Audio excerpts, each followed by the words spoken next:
Nagsimula ang kwento sa palasyo ng Goryeo. Ang bida na si Shim Jungwoo ay napakabata pa nang pumasa sa pagsusulit na Kien Muin, isang tagumpay na hindi pa kailanman nangyari. Pati ang hari ay personal siyang hinarap at lumabag pa sa tradisyon para bigyan siya ng posisyong opisyal. Ang mga ministro ay hindi makapaniwala, hindi nila maintindihan kung bakit pinapahalagahan ng hari ang isang binatang tulad niya. Isang opisyal pagkatapos noon ang nagpahiwatig na dapat ay marunong makisama si Shim Jungwoo. Ngunit direktang nambiro si Shim Jungwoo na kumpara sa kanila na kailangang maghintay hanggang edad 40 para lamang pumasa bilang bidetho at mamuhay ng malungkot, ay tila hindi naman masama ang kanyang kalagayan. Ang prinsesa sa malayo ay hindi sinasadyang nakakita sa eksenang ito, at ang puso ng dalaga ay tumibok para sa hitsura ni Shim Jungwoo kaya hindi niya narinig ang tawag ng kanyang katulong. Kahit nabiglaan, nakiusap siya sa kanyang ama na ipakasal siya sa Kien Muin na si Shim Jungwoo. Nabalitaan din ni Shim Jungwoo mula sa kanyang ama na nangako ang hari na ipakasal siya sa prinsesa upang maging ngiti. Kasabay nito, ang kanyang posisyon sa gobyerno ay babawiin. Kapalit nito ay bibigyan ang pamilya ng isang malaking mansyon. Ngunit matindi siyang tumanggi, ang kanyang mukha ay nagpapakita ng kawalan ng gana sa buhay. Gayunpaman, tila walang bisa ang pagtutol ni Shim Jungwoo. Agad siyang isinakay sa kalesa na pasa ng 8 tao papunta sa lugar ng kasal. Ito rin ang unang pagkakataon na nagkita silang dalawa, sa kasamaang palad ay sa mismong araw ng kanilang kasal. Sa ganitong paraan sila ikinasal, ang prinsesa ay lumuhod para sa seremonya ng asawang babae. Pagkatapos ay ginawa rin ni Shim Jungwoo ang seremonya ng asawang lalaki. Opisyal na silang mag-asawa, ngunit sa sandaling ito, biglang umatake ang lumang sakit ng prinsesa, kaya siya ay nawalan ng malay. Nang dumating ang doktor ng palasyo, wala na itong magagawa pa. Kaya naman, bago pa man mahawakan ni Shim Jungwoo ang kamay ng prinsesa, naging biyudo na siya at ayon sa batas ng palasyo noon, ang iii ay hindi maaaring mag-asawang muli o kumuha ng kabit. Ang mga sumunod na araw ni Shim Jungwoo ay mag-isa na lamang siya sa malaking mansyon. Hindi lang iyon, ang pagiging biyudo ni Shim Jungwoo sa mismong araw ng kasal ay naging mainit na usapan ng taong bayan. Lumipas ang 8 taon, sa loob ng 8 taon na iyon, naging pinakasikat na malungkot na lalaki siya sa lungsod. Ang mga tao ay agad na tumatakbo kapag nakikita siya dahil alam niya ang lahat ng batas at tuntunin ng palasyo sa kanyang mga daliri. Kung gagalitin siya, palalayasin niya sila sa palasyo. Noong araw na iyon, muling naghain ng petisyon si Shim Jungwoo gaya ng dati. Ang 8 taon ng pag-iisa sa silid ay nagdulot sa kanya ng pagdududa sa kanyang kasal. Kaya naman, naghain siya ng petisyon sa hari, iginigiit na ang kanyang kasal sa prinsesa ay walang bisa. Subalit, ang taong inatasan na maghatid ng petisyon ay kinutya lamang siya. Ito ang nagpagalit kay Shim Jungwoo, itinuring niyang pinabayaan ng taong iyon ang tungkulin at itinuro ang maraming pagkakamali nito. Dahil doon, ang taong iyon ay direktang pinalayas ni Shim Jungwoo mula sa palasyo. Sa kabilang banda, ang kwento tungkol sa malungkot na si Shim Jungwoo ay nakarating sa hari, ngunit itinuring lamang itong katawa-tawa ng hari. Sa sandaling ito, ang reyna ay nagkaroon ng ideya, sa pag-aakalang dahil matalino si Shim Jungwoo, marahil ay makakahanap siya ng dahilan para maikasal ang prinsipe. Lumalabas na sa nakalipas na mga taon, ang pamilya ng hari ay patuloy na naglalabas ng pagbabawal sa kasal, kaya ang bilang ng mga malungkot na lalaki at babae na nasa tamang edad na pero hindi makapag-asawa sa lungsod ng Hanyang ay dumarami. Sinisisi pa ng mga ministro ang sama ng loob ng mga dalaga bilang sanhi ng tagtuyot. Ang Ilhidakiels pagkatapos ay naghain ng petisyon sa hari na naglalayong kanselahin ang pagbabawal sa kasal. Naniniwala siya na kung patuloy na ipagbabawal ang kasal para pumili ng asawa para sa batang prinsipe, ang lahat ng dalaga sa lungsod ay hindi makakapag-asawa na magreresulta sa hindi balansing yin at yang kaya nagdudulot ng kalamidad. Alam ng hari na ginagawa ito ng Ilhidakiels para lamang antalahin ang kasal ng prinsipe dahil ang kanyang panig ay sumusuporta sa dinsong. Kaya, kailangang makahanap ang hari ng dahilan para maikasal ang prinsipe bago ang Hunyo. Ngunit kapag iniisip na si Shim Jungwoo at ang Ilhidakiels ay parehong mahalagang bahagi ng pangkating Noron, at maging ang paraan na ginagamit ng Ilhidakiels para hadlangan ang kasal ng prinsipe ay naisip din ni Shim Jungwoo. Ang hari ay nag-aalinlangan. Ngunit isang ministro sa tabi ang nagsabi na si Shim Jungwoo ang pinakamahusay na kandidato. Dahil kapag nakahanap siya ng paraan para maikasal ang prinsipe, may kakayahan siyang yanigin ang posisyon ng pangkating Noron. Hindi inaasahan, ang panig ng Ilhidakiels ay nagsimula na sa plano laban sa prinsipe. Sa isang eksena, isang babae ang may nilalarong gamit sa kanyang kamay. Nakitang dahan-dahan niyang inilabas ang kanyang paa. Isang babae sa tabi ang agad na natumba sa mga kamay ng isang lalaki. Ang dalawa ay nagkatinginan at ang damdamin ay nagsimulang mamuo. Ang babaeng ito ay si Jung Seon-deok, isang matchmaker na minsan lang sa 100 taon ng Joseon. Ang mga matchmaker ay mailikas na mataas na kakayahan na di sinasadyang nakakapag-ugnay ng tadhana para sa iba. Ngunit madalas silang tinatawag na mga malungkot na salamangkero dahil ang mga taong ikinakasal sa kanila ay laging may maikling buhay. Kaya naman, maraming matchmaker ang nagiging balo sa napakabatang edad. Noong araw na iyon, si Jung Seon-deok ay pumunta muli para tingnan ang tadhana ng isang mayamang pamilya gaya ng dati. Binalak ng ginang na gamitin ang pera para ipakasal ang anak na babae sa isang tanyag na pamilya, upang matulungan ang kanyang anak na lalaki na umangat sa pwesto gamit ang koneksyong iyon. Ngunit ang dayami sa damit ng dalaga ay nagkanulo sa kanya. Agad na natanto ni Jung Seon-deok na lihim itong nakikipagtipan sa likod ng kanyang ina. Pero bilang isang matchmaker, paano magagawang mag-ugnay ng maling tadhana ni Jung Seon-deok? Pagkatapos, pumunta si Jung Seon-deok sa bahay ng lalaki at hiniling na makita ang binate. Sa unang unang pagkikita, nakilala niya agad na isa itong tunay na mamaboy. Kaya sinabi niya na dapat kanselahin ang kasal na ito.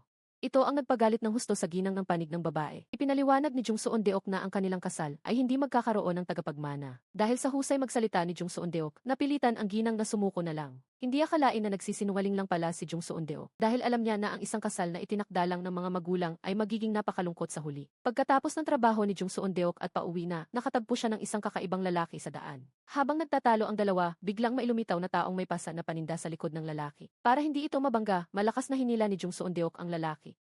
Si Shim Jung-woo naman ay natigilan sa gulat, ito ang unang pagkakataon sa loob ng 8 taon na may nagprotekta sa kanya. Pagkatapos ay nahihiyang umalis si Jung Seon-deok at nang akala ni Shim Jung-woo ay tapos na ang tadhana. Muli niyang nakita si Jung Seon-deok sa isang tindahan ng libro. Ngunit mapaglaro ang tadhana, si Shim Jung-woo ay kasalukuyang tumitingin sa isang malalaswang aklat. Ipinaliwanag niya na ang mga bulaklak na morning glory sa libro ay napakagandang iginuhit. Para kay Jung Seon-deok, ang mga taong unang beses makakita ng ganitong libro, na naaakit sa mga eksaheradong larawan ay normal lang, walang dapat ikahiya. Nang paalis na muli si Jung Seon-deok, hinarang siya ni Shim Jung-woo.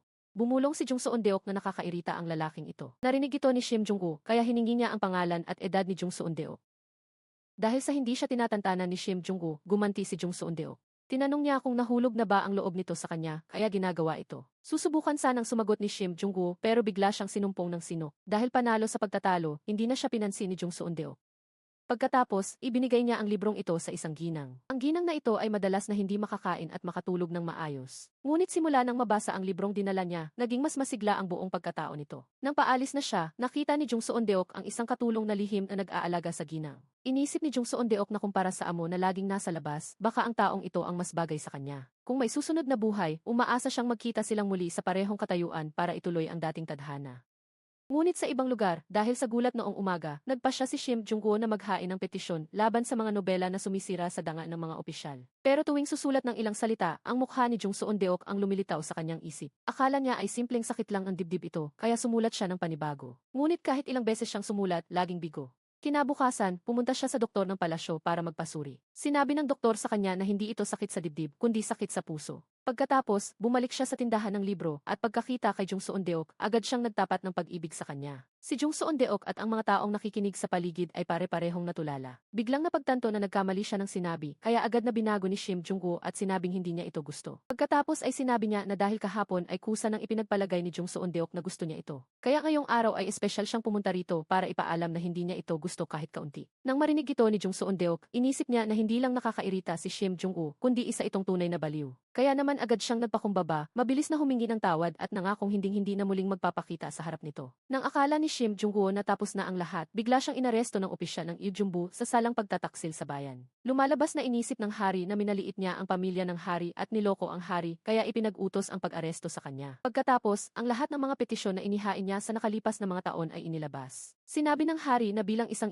nag-iisip pa siya tungkol sa pag-aasawang muli. Ngunit ipinaliwanag ni Shim Jung-woo na ang kanyang mga petisyon ay para patunayan na ang kasal sa prinsesa noon ay walang bisa at wala siyang balak na mag-asawang muli. Dahil dito, ang hari na hindi kailanman nagbasa ng kanyang mga petisyon ay nakaramdam ng pagkapahiya. Pagkatapos, agad na nag-utos ang hari na bigyan siya ng isang mangkok ng lason. Nang malapit nang ibuhos ang lason sa kanyang bibig, ang hari, na wala namang balak na patayin siya, ay nagpa siyang bigyan siya ng pagkakataon na makabawi sa kasalanan. Lumalabas na gusto lang ng hari na makaisip si Shim Jung-woo ng paraan para maikasal ang prinsipe, kaya ginawa ang palabas na ito. Sinabi ni Shim Jung-woo na kailangan lang mawala ang mga on-es para maikasal ang prinsipe. Ngunit dahil napakaraming on-es sa lungsod, hindi sila maaaring asikasuhin ng isa-isa, kaya hahanap na lang sila ng ilang tanyag na on-es para ayusin. Pagkatapos, ang opisyal na nasa tabi ay inirekomenda si Maeng Sang-chuen na nakatira sa Namsan. Ang tatlo niyang anak na babae ay pawang mga tanyag na on.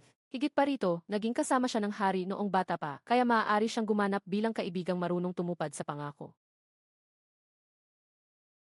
Ibinigay ang gawaing ito kay Shim Jung-woo. Kung magtatagumpay siya, seryosong susuriin ng hari ang nilalaman ng kanyang petisyon. Ngunit kung mabibigo, agad siyang painumin ng lason para mamatay. Gayunpaman, hindi aaminin ng hari na ang kasal ng dalawa ay walang bisa. Dahil ayaw niyang ang batang prinsesa ay maging multong birhen sa bibig ng mga tao. Matapos mapalaya, isinama ni Shim Jung-woo ang kanyang bataan sa lugar ng mga matchmaker. Nais na humingi ng tulong para ihanap ng asawa ang tatlong binibini. Ngunit nang malaman na ang mga anak ni Maeng Sang-chuen ang hahanapan ng asawa, magalang na tumanggi ang lahat ng matchmaker. Bukod dito, may mga balibalita kamakailan na ang panganay ay minumulto. Ang pangalawang anak naman ay may matalas na dila at napakabastos. At ang huli ay ang ikatlong anak na mahilig magpanggap na lalaki. Kaya binuod ni Shim Jung-woo na ang panganay ay maganda nga pero mahirap ang kondisyon at minumulto ng berheng espiritu. Ang pangalawa ay magaling sa pananahi pero matalas magsalita at mabagsik, habang ang bunso naman ay kahina-hinala ang kasarian. Sa huli, itinuro ng mga matchmaker ang taong tinatawag na Jojo Diet. Dahil gagamitin niya ang lahat ng paraan para makatulong sa paghahanap ng asawa. Hindi akalain na ang Jojo Daik na ito ay si Jung Seon-deok pala, ang taong pinagtapatan ni Shim Jung-woo kahapon. Sa oras na ito, natutulog si Jung Seon-deok at palihim na lumapit si Shim Jung-woo sa kanya. Nagising si Jung Seon-deok at akalang ang lalaki ay ang kanyang yumaong asawa. Hindi nagawang labanan ni Shim Jung-woo ang akit na ito, kaya agad siyang humiga sa tabi ni Jung Seon-deok. Dahil dito, nang magising ng tuluyan si Jung Seon-deok ay nagulat siya at biglang sinipa si Shim Jung-woo. Pagkatayo, sinabi ni Shim Jung-woo na napunta siya rito para humingi ng tulong sa paghahanap ng asawa. Tinanong ni Jung Seon-deok kung siya ba mismo ang gustong magpakasal o ang kanyang anak. Sinabi ni Shim Jung-woo na tutulungan ang tatlong anak na babae ni Professor Maeng Sanamsan. Kahit gustong-gusto ni Jung Seon-deok na tanggapin ang trabahong ito, nang maisip na masasangkot siya kay Shim Jung-woo, tumanggi siya. Nang makitang lulubog na ang araw, gumawa ng dahilan si Jung Seon-deok para umalis, pero nagtataka pa rin siya kung bakit gustong tumulong ni Shim Jung-woo. Inilabas ni Shim Jung-woo ang utos ng hari at sinabing inatasan siyang pawiin ang sama ng loob ng mga on. Hindi natuwa si Jung Seon-deok sa narinig at muling tumangging tulungan siya. Hindi sumuko si Shim Jung-woo at hinabol siya, pero ang sagot pa rin ay pagtanggi sa pagtulong. Kaya naman nagpasya si Shim Jung-woo na siya na lang mismo ang maghahanap ng asawa para sa kanila. Pumunta siya sa opisina ng Hanyang, nais na makipagtulungan sa hukom para lutasin ang problema ng mga onnam at on. Ngunit mas tuso ang matanda, sinabi ng hukom na ang mga babae ngayon ay kailangan lang matuto ng pananahi para mabuhay. At hindi na kailangan pang mag-alala ang ibang tao tungkol sa kanilang pagpapakasal. Kung talagang nag-aalala si Shim Jung-woo sa tatlong binibining iyon, pumunta siya mismo at alamin ang sitwasyon sa kanilang tahanan. Pagkatapos ay iniabot niya sa kanya ang isang listahan ng mga matatandang binata. Habang inis na paalis si Shim Jung-woo, bigla niyang nakita ang malaswang aklat kanina sa loob ng isang silid. Dahil sa kuryosidad at nakitang walang tao sa paligid, palihim siyang nagbukas ng isa. Gaya ng inaasahan, ang nilalaman ng aklat ay nagpalunok sa kanya at nagsimula pa siyang mag-imagine. Ang babae sa harap niya ay naghubad ng panlabas na damit at nagkakrus ng binti. Ngunit natapos ang kwento doon, kaya napapadyak sa inis si Shim Jung-woo. Agad siyang nahuli ng isang opisyal mula sa opisina ng Hanyang. Agad na sinabi ni Shim Jung-woo ang kanyang pagkakakilanlan at kinwestiyon kung bakit may ganitong mababang klase ng libro doon. Ipinakilala ng lalaki ang sarili bilang isang opisyal na ang pangalan ay Jung Seon-gyu, panganay na anak ni Dongdong-mu. At ang mga aklat na ito ay ebidensya sa kaso ni Lee Cho-ok na nadulas at nahulog sa tubig at namatay 6 na buwan na ang nakakaraan. Nagtaka si Shim Jung-woo dahil kung ang babae ay namatay dahil sa dulas, bakit kailangan pa ng salarin? Kaya naman binuklat ni Shim Jung-woo ang ulat ng investigasyon kay Lee Cho-ok. Nakita niya sa ulat na may maraming saksak sa katawan nito at ang pinakamalalim na sugat ay isatakwa lufan. Wala nang duda, hindi siya nagpakamatay kundi sinaksak ng ibang tao bago itinapon sa ilog. Higit pa rito, ang lahat ng hinalang ito ay itinala ni Jung Seon-gyu na nagpapatunay na hindi siya inutil.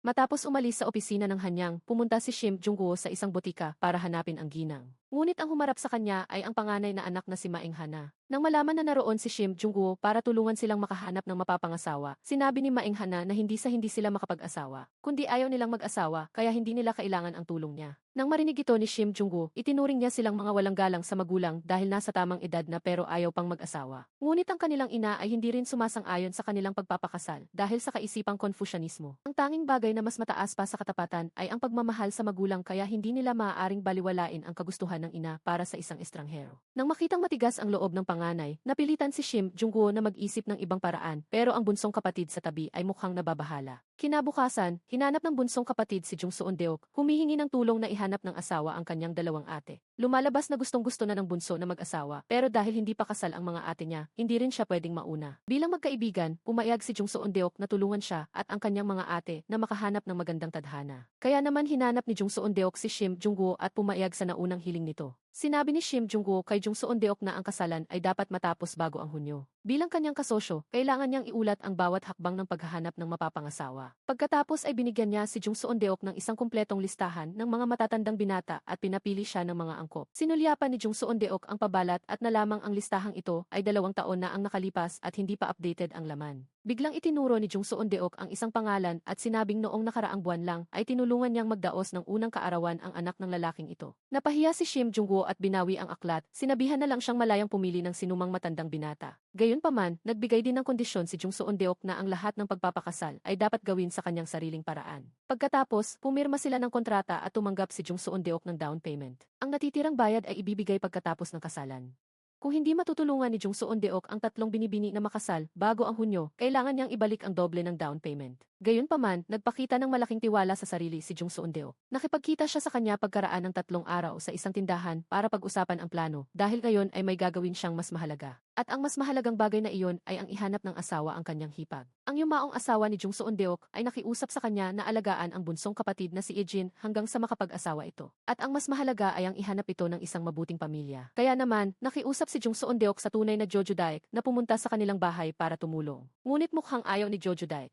Akala ni Jung Seon-deok ay natatakot ito sa mga bali-balita sa bahay kaya tumatanggi. Lumalabas na pinagsitsismisan siya na sinasapian ng multo ng kanyang yumaong hipag at laging inuuntog ang ulo sa pader. Kaya tinapik-tapik ni Jung Seon-deok ang kanyang noo at sinabing maayos pa naman ang kanyang noo. 9 sa 10 chismis ay mali at pinayuhan si Jojo Daek na huwag nang mag-isip ng marami. Hindi akalain na si Jojo Daek at ang pamilya ng Ahida Tienvu ay may hindi ordinaryong relasyon. Ngunit dahil ito ay pakiusap ng mabuting kaibigan, naglakas loob si Jojo Daek na pumunta sa bahay ng Ahida Tienvu. Mabuti na lang at wala sa bahay ang Ahida Tienvu ngayon, kaya kalmado ring natapos ni Jojo Daek ang kanyang tungkulin. Matagumpay niyang naipagpalit ang BCC Sintidis kay Fu Dikyu at itinakda agad ang kasalan pagkatapos ng kapistahan ng Budha. Ngunit hindi alam ni Jung Seon-deok na sa katunayan ay may mahal na si Ejin at ang taong iyon ay isang magsasaka. Dahil ang katayuan at posisyon ng dalawa ay sobrang magkalayo, kaya inilihim ni Ejin ang tungkol dito. Sa kabilang banda, matapos ayusin ang problema ng kanyang hipag, nagsimula na ring magtuon ng pansin si Jung Seon-deok sa pag-aayos ng kasal ng tatlong binibini ng pamilyang Maeng. Kinabukasan, magkasamang pumunta sina Jung Seon-deok at Shim Jung-woo sa bahay ng tatlong binibini. Habang nasa daan, ang malungkot na si Shim Jung-woo ay sa kasamaang palad na sprain ang paa. Sa kabutihang loob ay tinulungan siya ni Jung Seon-deok para sa pansamantalang paunang lunas. Matapos ang ilang galaw ni Jung Seon-deok, nakakalakad na muli ng normal si Shim Jung-woo.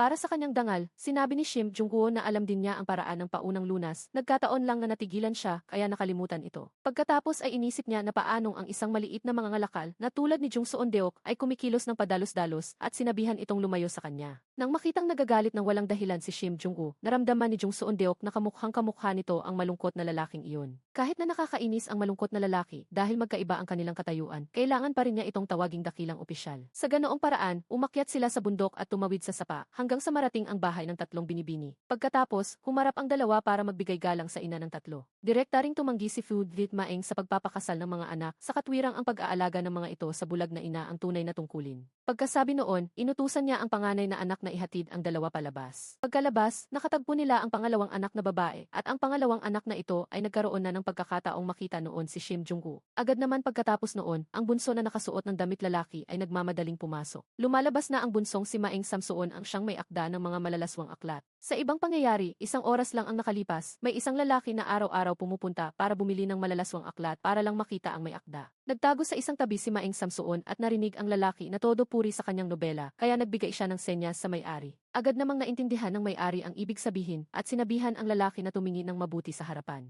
Habang nalilito pa ang lalaki, biglang lumitaw si Maeng Samsoon sa kanyang likuran. Gusto rin talagang makita ni Maeng Samsoon ang lalaking ito dahil lagi nitong binibili ang kanyang mga manuskrito sa mataas na presyo. Pagkatapos ay nakiusap ang lalaki kay Maeng Samsoon na pirmahan ang kanyang libro. Nang makumpirma na ang nasa harap niya ay si Maeng Samsoon, agad na naglabas ang lalaki ng pulang lubid at itinali siya. Dahil naniniwala siyang may kinalaman si Maeng Samsoon sa isang kaso ng pagpatay. Habang pilit na nagpupumigla si Maeng Samsoon, hindi inaasahang pareho silang natumba at naglapat ang kanilang mga labi. Sa ganoong paraan, nagsimula ang kanilang habulan sa kalsada. Dahil wala nang mataguan, napilitan si Maeng Samsoon na tumakbo pa uwi. Sa oras na ito, sina Jung Seon-deok at Shim Jung-woo ay nasa bahay niya para sa pagpapakasal. Nang makitang lumitaw si Maeng Samsoon, magsasabi na sana sila ng mga linya para umarte. Ngunit dire-diretsong pumasok si Maeng Samsoon sa loob ng silid. Lumalabas na bago noon para makumbinsi ang dalawang ate na magpakasal. Naghanda na ang grupo ng mga sasabihin. Balak umarte ng isang eksenang tatalikuran ang pamilya para sa katarungan sa harap nila para sumunod sila sa pagpapakasal. Ngunit ang ikinilos ni Maeng Samsoon ay nagdulot ng pagkalito sa dalawa.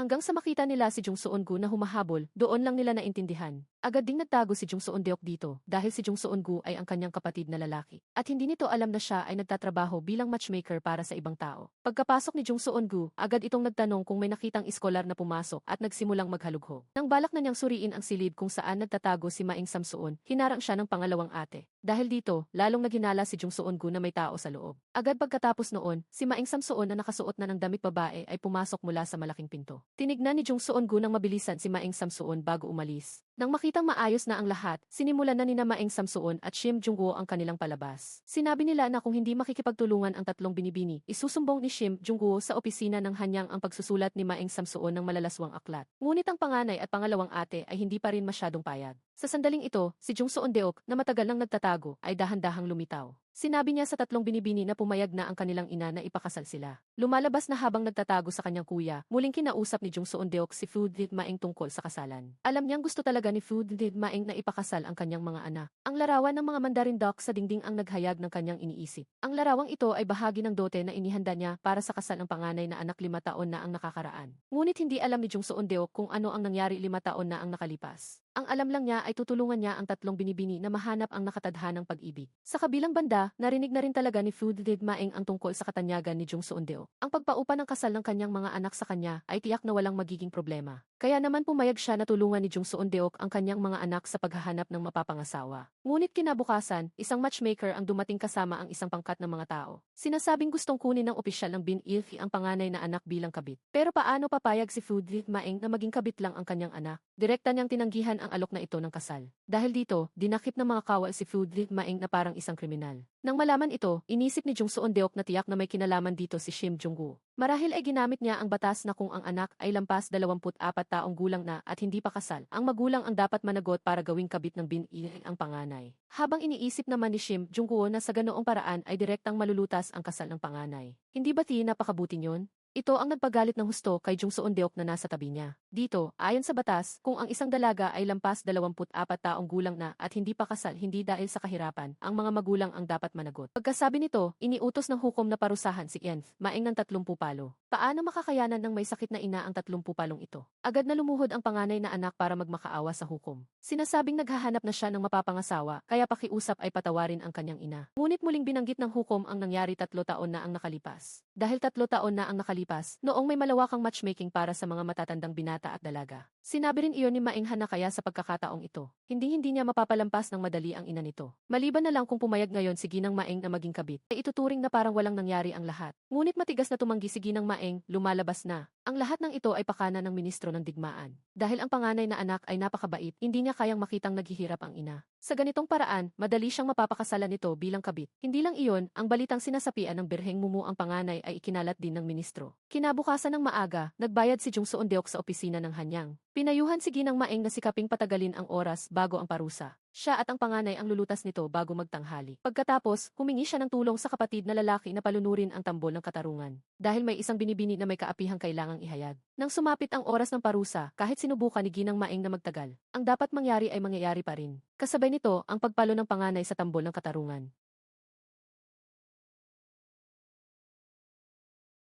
Hindi nagtagal, dumating ang mga tao mula sa Ujumbu upang pigilan ito. Bago matapos ang investigasyon, ang pagpaparusa ay pansamantalang ititigil. Dahil dito, pansamantalang nakaligtas si Ginang Maeng sa panganib. Sa panig na ito, dahil nabigo ang plano, galit na galit ang ministro. Agad siyang pumunta sa bahay ni Shim Jungwoo sa gabi. Umaasang matutulungan siya ni Shim Jungwoo na makatakas sa kasalanan. Hindi rin nag-atubili si Shim Jungwoo at pumayag agad. Ngunit ang isang taong mula sa militar tulad ng ministro ay paanong makakasaulo ng mahabang petisyon sa loob ng isang gabi. Kaya naman nakaisip ng paraan si Shim Jungwoo. Sa pulong kinabukasan, nagpanggap ang ministro na may sakit at hindi makapagsalita. Nakiusap sa punong tagasulat na tumayo sa tabi at basahin ang petisyong isinulat ni Shim Jungwoo para sa kanya. Binaligtad ng petisyon ang lahat ng masasamang gawain niya nitong mga nakaraang taon. Kaya naantig ang hari at binigyan pa siya ng 10 pirasong tela.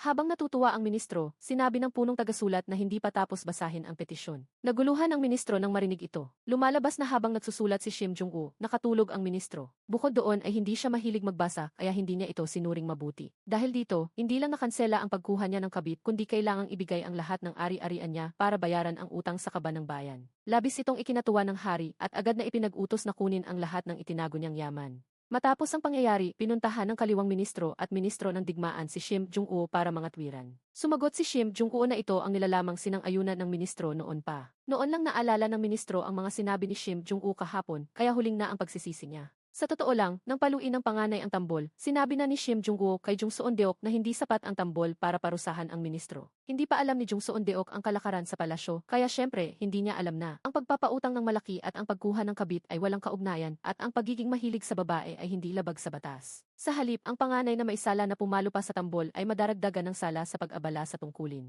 Kaya naman, nagpasya si Shim Jung-woo na siya na ang lulutas sa usaping ito. Nang malaman ang totoo, labis ang pasasalamat ni Ginang Maeng at ng tatlong binibini sa dalawa. Ngayon, sa wakas ay mapayapa na ring magagawa ni Jung Seon-deok ang kanyang trabaho bilang tagapamagitan. Kinabukasan, sinimulan ni Jung Seon-deok at Shim Jung-woo ang malaking kampanya ng pag-ibigan. Sa pagkakataong ito, gagamit si Jung Seon-deok ng paraang love at first sight para tulungan ang tatlong binibini na mahanap ang kanilang itinakda. Ngayon, kailangan lang dumaan ang tatlong babae sa espesyal na pagsasanay para maipakita ang kanilang ganda ng natural at komportable. Pagkatapos, silang dalawa ay pumunta sa bahay ng tatlong binibini. Una, si Jung Seon-deok ay sumubok ng isang beses. Hindi inaasahan, ang kilos na ito ay naging sanhi ng muling pagsakit ng dibdib ni Shim Jung-woo. Sumunod ay ang pangatlong anak, ang kanyang ngiti ay medyo eksaherado. Pagkatapos ay ang pangalawang anak, ang kanyang mga mata ay nanlilisik na parang gustong magpaalis ng tao. Sa huli ay ang panganay, dahil likas na maganda kaya sa isang simpleng galaw lang ay lumabas na ang kanyang bighani. Ngayon, kailangan na lang magsanay pa ng tatlong magkakapatid at maghintay sa araw ng kaarawan ni Buddha. Ngunit hindi nila alam na sa araw ng kaarawan ni Buddha, isang balak ang tahimik na nagaganap. Ang totoo ay natuklasan ni Shim Jung-woo na ang pagkamatay ng prinsesa ay hindi simple. Batay sa kalagayan ng bangkay, nakahanap si Shim Jung-woo ng isang uri ng lason na tinatawag na lason ng uod na gintong sutla. Pagkatapos ay nakiusap siya sa may-ari ng tindahan ng libro na maghanap nito. Kahit nangako ang may-ari na anumang mula sa Ming, kahit magkano ay kaya niyang mahanap. Ngunit hindi siya nakikialam sa mga lason.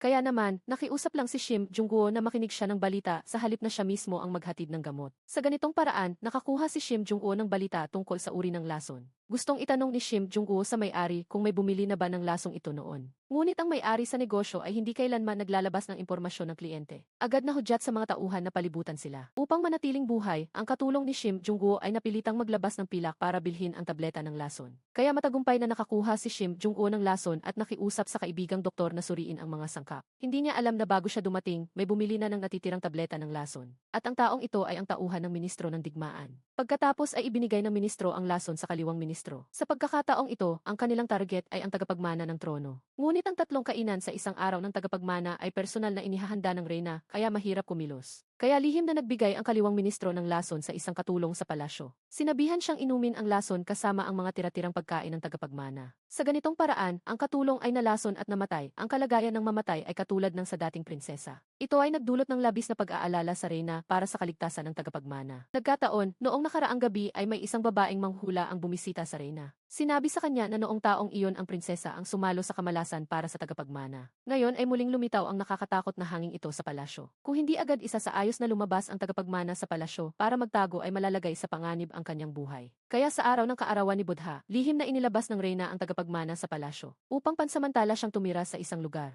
Sino ang mag-aakala, ang babaeng manghula na ito ay pinadala rin ng kaliwang ministro. Ang kanilang plano ay akitin ang tagapagmana palabas ng palasyo at pagkatapos ay tapusin siya. Ngunit dahil maingat ang reyna, hindi niya sinabi sa kahit kanino kung nasaan ang tagapagmana. Nahulaan ni Ginang yun na asawa ng kaliwang ministro na ang tagapagmana ay maaaring nasa bahay ng dakilang prinsesa o sa bahay ng ina ng tutor. Hindi mahirap hanapin ang mga lugar na ito. Kung magiging maayos ang lahat, hindi sila ang sisisihin, kundi ang reyna mismo, ang taong kusang naglabas sa tagapagmana sa palasyo. Dahil doon, isang malupit na plano ang isasagawa sa gabi ng kaarawan ni Buddha. Sa ibang pangyayari, si Jung Seon-deok ay naglalakad sa daan sa kalaliman ng gabi. Isang sanga ng puno ang hindi sinasadyang sumabit, humila sa kanyang bilog na bandana pababa. Isang lalaking naglalakad ang pumulot sa bandana, muling itinakip sa kanyang ulo. Hindi inaasahang natuklasan na kakilala pala iyon. Hindi maintindihan ni Shim Jung-woo kung bakit ang isang negosyanteng tulad ni Jung Seon-deok ay nangangahas na magpanggap na asawa ng isang maharlika. Ngunit dahil ang pangunahing misyon ngayong gabi ay tulungan ang tatlong binibini na makawala sa pagiging single. Napilitan si Shim Jung-woo na sumalungat sa kanyang prinsipyo. Nagpa siyang huwag isuplong si Jung Seon-deok. Nakatakas sa panganib, nagpa siya si Jung Seon-deok na dalhin si Shim Jung-woo para alamin ang tungkol sa mahiwagang kapangyarihan ng pag-ibig sa templo ng Sunhwa. Una ay ang aktibidad ng pag-ikot sa tore ng pag-ibig. Ang mga binatang wala pang asawa ng Joseon ay pupunta rito para umikot sa tor.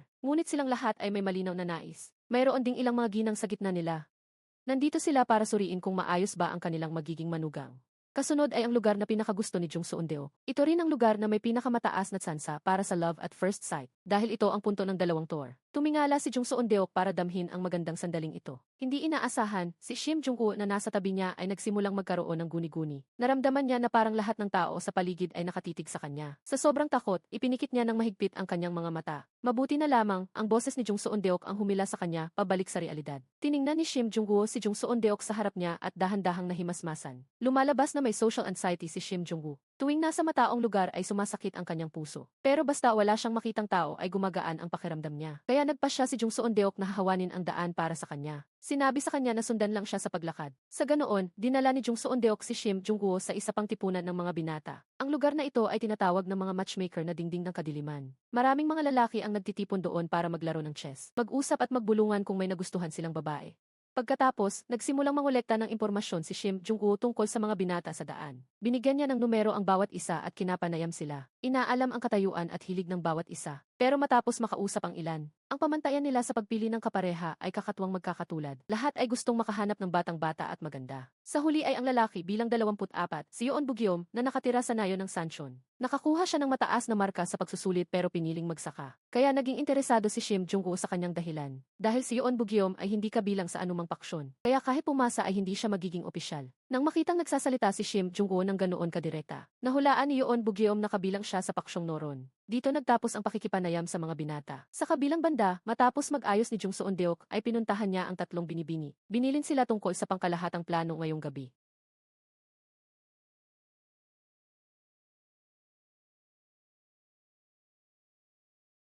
Sa lugar na iyon ay may hangganan ng liwanag at dilim, isa-isa silang dadaan doon. Pagdating sa gitna ay maaari na nilang gawin ang love at first sight. Hindi inaasahan, sa kabilang panig, ang mga lalaking naglalaro ng baduk ay nag-aaway ng malakas. Ang eksenang ito ay nagpakunot ng noo ni Jung Seon-deok habang naglalakad, dahil malapit na ang mga binibini. Nang makitang dahan-dahang lumalapit ang pangatlong anak, sa sumunod na sandali, tumunog ang plauta ni Shim Jung-woo na nagpahanga sa lahat. Lahat ay humanga na ito ang tunog ng plautang tumatawag sa pag-ibig. Ang mga lalaki ay kumalma rin dahil doon. Kasunod ay ang individual na pagpapakita ng pangatlong anak. Kasabay nito, ang panganay na anak ay naglalakad mag-isa sa madilim na maliit na landas. Biglang umatake si Jung Seon-deok mula sa likuran, kaya muntik nang mamatay sa gulat ang panganay. Ipinaliwanag ni Jung Seon-deok na ang isang kagandahang tulad ng panganay ay kusa namang lalakaran ng sinumang lalaki. Kaya dapat hayaan siyang pumili ng kusa para maging maayos ang pakikipag-isang dibdib. Pagkatapos ay ibinaba ng panganay ang parol na kuneho at kaswal na kumuha ng itim na piyesa para ilagay sa pisara. Tunay ngang ang panganay ay ang panganay, lahat ng mga lalaki ay nabighani sa kanyang taglay na pang-akit. Sumunod ay ang pangalawang anak, kumuha si Jung Seon-deok ng tambol sa tabi at tinapik ito. Ang ilang tao, kapag nakikita ang gusto nila ay bumibilis ang tibok ng puso, at kapag nakakarinig ng tambol ay ganoon din ang pakiramdam. Gustong gamitin ni Jung Seon-deok ang tunog ng tambol para isipin ng mga lalaki na tumitibok ang puso nila dahil sa pangalawang anak. Hindi naman ito panlilin lang, kundi isang espesyal na paraan para dagdagan ang pakiramdam ng pagkabighani. Sa pagkakataong ito, kailangang ang mga lalaki ang kusang umatake at manuyo sa pangalawang anak na ayaw talagang mag-asawa. At ayon sa inaasahan, sabay-sabay na tumingin ang mga lalaki sa pangalawang anak pero si Yoon Bugyom lang ang tumayo at humabol. Tuwang-tuwa ang lahat sa pag-aakalang nahanap na ng pangalawang anak ang kanyang tadhana. Sino ang mag-aakala na ang hinahanap ni Yoon Bugyom ay hindi ang pangalawang anak kundi si Yejin? Lumalabas na si Yoon Bugyom pala ang lihim na minamahal ni Yejin. Dahil lamang sa malaking agwat ng katayuan sa buhay at sa katotohanang may nakatakda ng ikasal kay Yejin. Kaya pareho na lang nilang itinago ang nararamdaman sa kanilang mga puso. Sa huli ay ang pangatlong anak na si Maing Samsuon, gumamit si Jung Seon-deok ng bango ng bulaklak at liwanag ng mga parol na hugis isda para mangakit ng mga lalaki. Sayang nga lang, hindi alam ni Jung Seon-deok na may allergy sa pollen si Maing Samsuon. Gaya ng inaasahan, walang lalaking nagbigay pansin kay Maing Samsuon. Sa ganitong paraan, pansamantalang natapos ang bahagi ng plano sa pag-aasawa ng tatlong binibini. Sa kabilang banda, matapos ihatid ng panganay ang gamot sa ina, lumingon si Maing Samsuon at nakita si Jung Seon-gu. Sa sobrang takot ay mabilis siyang tumakbo palayo at hinabol din siya ni Jung Seon-gu. Ngunit sa pagkakataong ito, hindi siya gustong huliin ni Jung Seon-gu, kundi para paalalahanan siyang huwag nang magsulat ng ganoong uri ng nobela. Nadadamay na siya ngayon sa isang kaso ng pagpatay, at kung mahuhuli siya ay maaaring maparusahan ng kamatayan. Nang marinig na maaari siyang mamatay, agad na nagpasya si Maing Samsuon na hindi na kailanman magsusulat muli. Sa ibang pangyayari, dahil sa pag-aalala kay Maing Samsuon, muntik nang madapa ang pangalawang anak. Mabuti na lang at may isang binatang iskolar sa likuran na sumalo sa kanya. Nang makitang napilay ang pangalawang anak, binuhat siya ng iskolar at dinala sa isang monghe para magpagamot. Sa maikling pag-uusap na iyon, biglang sumibol ang pag-ibig sa pagitan nilang dalawa. Dito naman, matapos ang isang abalang araw, magkasamang nagpalipad ng parol sa dulo ng tulay sina Shim Jung-woo at Jung Seon-deok. Ngunit hindi sinasadyang nabitawan ni Jung Seon-deok ang parol kaya nahulog ito sa ilog. Nang makita ito, ipinaubaya ni Shim Jung-woo ang kanyang sariling parol kay Jung Seon-deok para paliparin. Sinamantala rin ni Jung Seon-deok ang pagkakataong ito para lihim na humiling. Sa gitna ng malabong kapaligiran, malalim silang nagkatitigan sa mata. Sa sumunod na sandali, dahan-dahang lumapit si Jung Seon-deok kay Shim Jung-woo na akala mo ay hahalikan siya. Ipinikit ni Shim Jung-woo ang kanyang mga mata na punong-puno ng pag-asa. Ngunit bumulong lang si Jung Seon-deok sa kanyang tenga at nagtanong kung bakit napakabilis lumipas ng oras. Pagkatapos ay sinabi niyang magkikita silang muli pagkaraan ng 3 araw. Lumalabas na malapit na ang araw na ang pamilya Cho ay magkakasamang mag-aalay sa Budha. Habang pinapagalitan ng biyenang babae si Jung Seon-deok dahil sa kawalan ng galang at balak na siyang hanapin. Sa sumunod na segundo, tumayo na si Jung Seon-deok mula sa likuran. Nagtanong ang biyenan kung bakit sa likuran siya tumayo para mag-alay. Ipinaliwanag ni Jung Seon-deok na dahil kanina ay hindi niya ito makita. Ipinaalala ng biyenan na ngayon ay kabilang na rin siya sa pamilya Cho. Sumingit si Yejin na nasa tabi at sinabing siya at si Jung Seon-deok ay matagal nang nakaluhod doon. Nang marinig ito, nasiyahan ang mga biyenan. Matapos ang pag-aalay at pauwi na sila, nasalubong nila si Jung Seon-gu sa daan. Sinamantala ng biyenan ang pagkakataon para itanong kung siya nga ba ang nagpalo ng tambol ng katarungan noon. Naalala ni Jung Seon-deok na nakiusap siya sa kanyang kuya na gawin iyon at aamin na sana siya nang pigilan siya ng kanyang kuya. Sinabi niyang ang dakilang Shim Jung-woo ng Jeongeunjae ang nag-utos sa kanya na gawin iyon. Nang marinig na kahanay nila ito, hindi na nag-imbestiga pa si Ginang Yu, sinabi na lang sa magkapatid na matagal nang hindi nagkita na mag-usap muna sila. Pumunta ang dalawa sa isang sulok, galit na tinanong ni Jung Seon-deok ang kanyang kuya kung bakit ito nagsinungaling ng ganoon kadaling mabuking. Paano na lang kung tanungin ni Ginang Yu si Shim Jung-woo tungkol dito? Ngunit pinanindigan niya na ang dakilang Jeongeunjae nga ang nag-utos sa kanya at sinabing kahit ang dakilang Jeongeunjae ay gaya ng sabi-sabi. Nakakatwa at masungit, hindi naman daw ito masamang tao. Nang paalis na ang dalawa, nakita ni Jung Seon-deok ang isang parol sa langit na biglang naging dalawa. Hindi niya alam na nahanap ni Shim Jung-woo ang parol na nahulog niya sa ilog. Pinalipad ito sa langit at lihim ding humiling. Ngunit kinabukasan, inimbitahan ni Ginang Yu si Shim Jung-woo para maging guro ng kanyang apo. Sa ganitong paraan, hindi lang niya malalaman kung ano ang iniisip ni Shim Jung-woo o kung makikipagtulungan ba ito sa kanila, kundi mapapahusay din ang pag-aaral ni Jo Jun-seok para matulungan ang prinsipe sa hinaharap. Gayunpaman, mariing tumanggi si Shim Jung-woo. Sinabi niya na anuman ang ginagawa niya ay udyok lang ng bugso ng damdamin at wala rin siyang kakayahang magturo. Ayaw niyang masira ang kinabukasan ng bata. Ngunit mas magaling si Ginang Yu, isang pangungusap lang ay napabago na ang isip ni Shim Jung-woo. Sinabi niya na kung magtatagumpay si Jo Jun-seok, sa hinaharap ay mapamumunuan niya ng maayos ang paksyong noron na itinatag ng ama ni Shim Jung-woo. Kasabay nito, dinala ni Jung Seon-deok si Jo Jun-seok para humarap sa magiging guro nito. Ngunit ang mga sapatos sa harap ng pinto ay nagpaalala kay Jung Seon-deok kay Shim Jung-woo dahil kamukhang-kamukha ito ng kanyang sapatos. Sino ang mag-aakala, sa sumunod na sandali, nalaman niyang hindi siya nagkakamali. Nang makita si Shim Jung-woo, nagmadaling nagtago si Jung Seon-deok at sinabihan si Jo Jun-seok na maunang pumasok para hanapin ang lola nito. Kung magtanong man ito, sabihin na lang na napagod siya sa trabaho kaya nagdugo ang ilong. Pagkatapos ay bumalik si Jung Seon-deok sa kabilang silid, sumandal sa poste at nag-isip ng malalim. Labis siyang nagsisisi dahil sa dami ng mga naging bastos na kilos niya kay Shim Jung-woo noon. Sa sumunod na sandali, ang biyenan na si Ginang Yu rin ay dumating para hanapin si Jung Seon-deok. Lumalabas na nalaman niya mula kay Jo Jun-seok na sinabihan siya ni Jung Seon-deok na huwag nang magbasa kapag lampas na ng oras ng aso. Ang totoo, dati ay madalas magdugo ang ilong ni Jo Jun-seok dahil sa pag-aaral hanggang gabi. Kaya pinagsabihan siya ni Jung Seon-deok na huwag nang mag-aral pagkalipas ng oras ng aso. Ang bagay na ito ay naging lihim nilang dalawa. Ngunit hindi pinagalitan ni Ginang Yu si Jung Seon-deok. Sa halip ay pinuri pa siya dahil kung mawawala ang kalusugan, walang saysay ang galing sa pag-aaral. Sana lang ay sinabi ito ni Jung Seon-deok sa kanya ng mas maaga. Kung marinig ito ng ibang tao, pagsitsismisan nila ito kahit saan. Sasabihin nilang pinababayaan ni Jung Seon-deok ang pag-aaral ng bata. Sa panig naman ni Shim Jung-woo, pumayag siyang pumunta sa mansyon ng kaliwang ministro tuwing ika-5 araw para turuan si Jo Jun-seok. Kinabukasan, pumunta si Jung Seon-deok sa lihim na silid at nakitang nandoon na si Shim Jung-woo. Biglang binago ni Jung Seon-deok ang kanyang nakasanayang ugali at yumukod para bumati sa kanya. Hindi ito nakasanayan ni Shim Jung-woo at nagduda siya na ang kanyang katulong ang nagsabi ng kanyang tunay na pagkakakilanlan kay Jung Seon-deok. Sinabi ni Shim Jung-woo kay Jung Seon-deok na magpakatotoo na lang gaya ng dati dahil sanay na siya sa kanyang pagkamabagsik. Ang muling pagkikita nilang ito ay para pag-usapan ang resulta ng kampanya sa templo ng Sunhwa. Una ay ang panganay, ang siyang pinakanakaakit sa atensyon ng mga binata. Ang mga napiling kandidato ay ang mga binatang numero 15 at numero 12. Pinili ni Shim Jung-woo ang numero 15 dahil namamahala ito ng isang malaking pribadong paaralan. Swak na swak sa tipo ng panganay na may pera at malaya. Habang ang numero 12 naman ay nakasuot ng lumang damit, mukhang hindi tipo ng panganay. Sinabi ni Jung Seon-deok na huwag tumingin sa panlabas kahit luma ang suot ng numero 12, napakakinis naman ng kanyang mga kamay. Bukod doon, may suot siyang kwintas na amber, halatang isang taong mayaman na nagkukunwaring mahirap. Siguradong napansin ito ng panganay kaya tinulungan niya itong itira ang piyesa sa laro. Kasunod ay ang pangalawang anak. Ang pamantayan ng pangalawa ay isang lalaking kayang gamitin ang sariling kamay para kumita at bumuhay ng pamilya. Tamang-tama at ang binatang numero 24 na si Yoon Bugyom ay isang magsasaka. Kahit medyo mababa ang tingin niya sa sarili, kaya niyang buhayin ang sarili gamit ang sariling mga kamay. Bukod pa rito, sa lahat ng mga lalaki, siya lang ang tanging humabol. Sino ang mag-aakala nang isulat ni Shim Jung-woo ang pangalan para sa numero 24? Biglang pumasok sa isip niya ang imahe ng pangalawang anak kasama ang iskolar at nagsimulang sumakit ang kanyang dibdib nang hindi sinasadya. Sa huli ay si Maeng Samsoon dahil ang mga lalaking pinili ni Shim Jung-woo ay tinanggihan lahat ni Jung Seon-deok. Kaya sa pagkakataong ito ay nagpasya silang dalawa na sabay na piliin ang kandidatong nasa puso nila. Dahil doon, hindi sinasadyang pareho nilang napili ang lalaki bilang numero 23.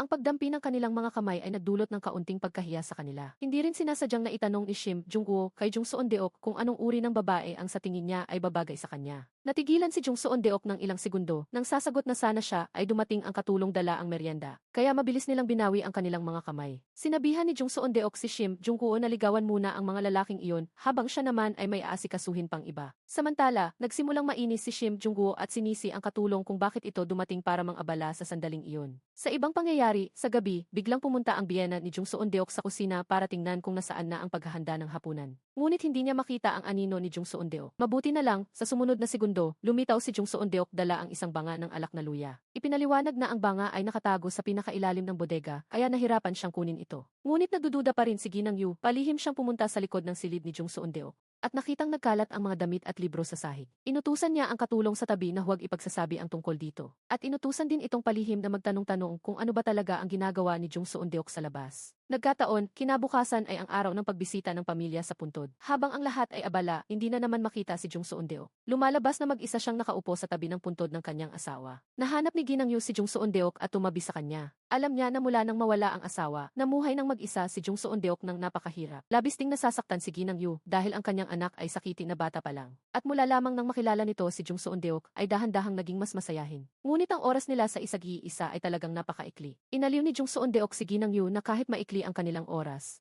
binigyan siya ng kanyang asawa ng sapat na pagmamahal upang mabuhay ng masaya habang buhay. Ngunit ang pangulila ay hindi maiiwasan. Lubos ang pasasalamat ni Ginang Yu dahil minahal ni Jung Seon-deok ang kanyang anak at pinasalamatan siya sa pagpapalaki kay Junseok. Sinabi pa niya na kapag lumaki na at nagpakasal si Junseok, si Jung Seon-deok ang magiging babaeng puno ng pamilyang ito. Matapos ang pagdalaw sa libingan, umuwi si Jung Seon-deok at nakatanggap ng sulat mula kay Shim Jung-woo. Ang nilalaman ng sulat ay labis niyang ikinagulat, kaya dali-dali niyang iniwan ang ginagawa para hanapin si Shim Jung-woo. Ang eksenang ito ay sakto namang nakita ng isang katulong na nagtatago sa gilid. Bagaman palihim siyang sinundan ng katulong, naging matalino si Jung Seon-deok sa paggamit ng karamihan at pagpapalit ng suot para matakasan siya. Dumating si Jung Seon-deok sa lihim na silid at nakitang malungkot na nakaupo si Shim Jung-woo. Kaya nais niyang malaman kung ano ang nangyari. Ang nangyari ay bago iyon, sinunod ni Shim Jung-woo ang payo ni Jung Seon-deok. Inanyayahan ang mga aplikanteng kapatid sa isang piging at tinanong ang bawat isa kung may napusuan silang binibini. Ang kapatid na ika-negatibo 15 at ika-negatibo 12 ay parehong nahumaling sa panganay na anak at gustong malaman kung saang pamilya siya nagmula. Ngunit nang magsimulang magtanong, doon na lumabas ang mga nakagugulat na bagay. Ang kapatid na ika-negatibo 15 ay nagmamayabang sa kanyang pera. Iniisip na kayang bilhin ng salapi ang lahat, pati na ang puso ng babae. Samantala, ang kapatid na ika-negatibo 12 naman ay nais ng babaeng tatanggap sa kanyang tunay na pagkatao. Ngunit masyadong mapili sa katayuan sa buhay ng kabilang panig. Sumunod ay si Yoon Bugyom nang makitang nakaupo siyang mag-isa sa sulok. Nagulat si Shim Jung-woo dahil dumalo siya sa inuman. Pagkatapos, inilabas niya ang larawan ng pangalawang anak at tinanong ang opinyon ni Yoon Bugyom. Sagot ni Yoon Bugyom ay kahit sino ay ayos lang basta't tatanggapin ang kanyang pagkatao. Agad siyang pinaalalahanan ni Shim Jung-woo na dapat siyang maging responsable sa kanyang sinabi. Panghuli ay ang kapatid na ika-negatibo 23 na nangingisda sa tabi ng ilog. Tinignan ng kapatid na ika-negatibo 23 ang larawan at pinuri ang kagandahan ng dalaga. Akala ni Shim Jung-woo ay maling larawan ang nailabas niya kaya muli niya itong tinignan. Matapos makumpirmang tama ito, hindi niya napigilang purihin si Jung Seon-deok bilang mahusay na tagapagtugma. Ngunit nang muli silang magtipon para uminom, ang lasing na kapatid na ika-negatibo 23 ay paulit-ulit na nagpasalamat kay Shim Jung-woo sa pagtulong sa kanya. Sabi niya, basta hindi matandang dalaga, kahit sino ang magpakasal sa kanya ay tatanawin niyang utang na loob. Kung mapapakasal siya sa matandang dalaga, itatakwil siya ng kanyang angkan. Sinabi pa niya na kahit ang kapatid na ika-negatibo 12 na taga-ibang lugar ay ayaw sa mga matandang dalaga dahil sa masamang reputasyon at sinadyang ikwento ang chismis tungkol sa panganay na anak. Ang kapatid na ika-negatibo 15 na nasa tabi ay naggatong pa, sinabing ang panganay na anak ang unang umakit sa opisyal ng militar. At nagreklamo dahil kulang ang ibinigay na pera kaya nag-ingay para maghiganti. Tanging si Yoon Bugyom lang ang hindi sumama sa kanila. Dahil dito, naguluhan si Shim Jung-woo at hindi alam ang gagawin. Sa lahat, ang kapatid na ika-15 ang pinaka-ikinagalit ni Shim Jung-woo. Dahil bilang guro ng pribadong paaralan ay kung saan-saan nagpapakalat ng maling balita. Kahit gusto pa siya ng panganay na anak, hindi papayag si Shim Jung-woo sa kasalang ito. Tunay nga, ang mga chismis ang pinakamalaking hadlang sa pag-aayos ng kasal ng tatlong binibini. Ngunit kailangan lang sirain ang mga chismis na ito. Kaya naman, nakiusap si Jung Seon-deok kay Shim Jung-woo na hanapin ang pumatay sa Eojudae. Sa ganitong paraan, mapapasinungalingan ang chismis na minumulto ang panganay na anak ng kaluluwa ni Eojudae. Para maglahong parang usok ang lahat ng sabi-sabi. Kaya naman naalala ni Shim Jung-woo na dati ng palihim na iniimbestigahan ni Jung Seon-gu ang kasong ito. Alam ni Jung Seon-gu kung sino ang may sala pero sinasadya niyang itago ito. Pagkatapos, dinala niya si Jung Seon-gu sa lihim na silid. Nang makita ang kapatid, agad dinakpan ni Jung Seon-deok ang mukha at nagpanggap na isang tagapagtugma. Kahit hindi nakilala ang adik na kapatid dahil sa kolorete. Naiinis pa rin si Jung Seon-gu dahil sa biglaang pagpapatawag sa kanya. Matapos dalhin si Jung Seon-gu sa loob, nagsimulang kumirot ang dibdib ni Shim Jung-woo. Kaya hindi siya makagalit sa kahit kanino. Pagkatapos, naupo ang lahat para pag-usapan ang plano.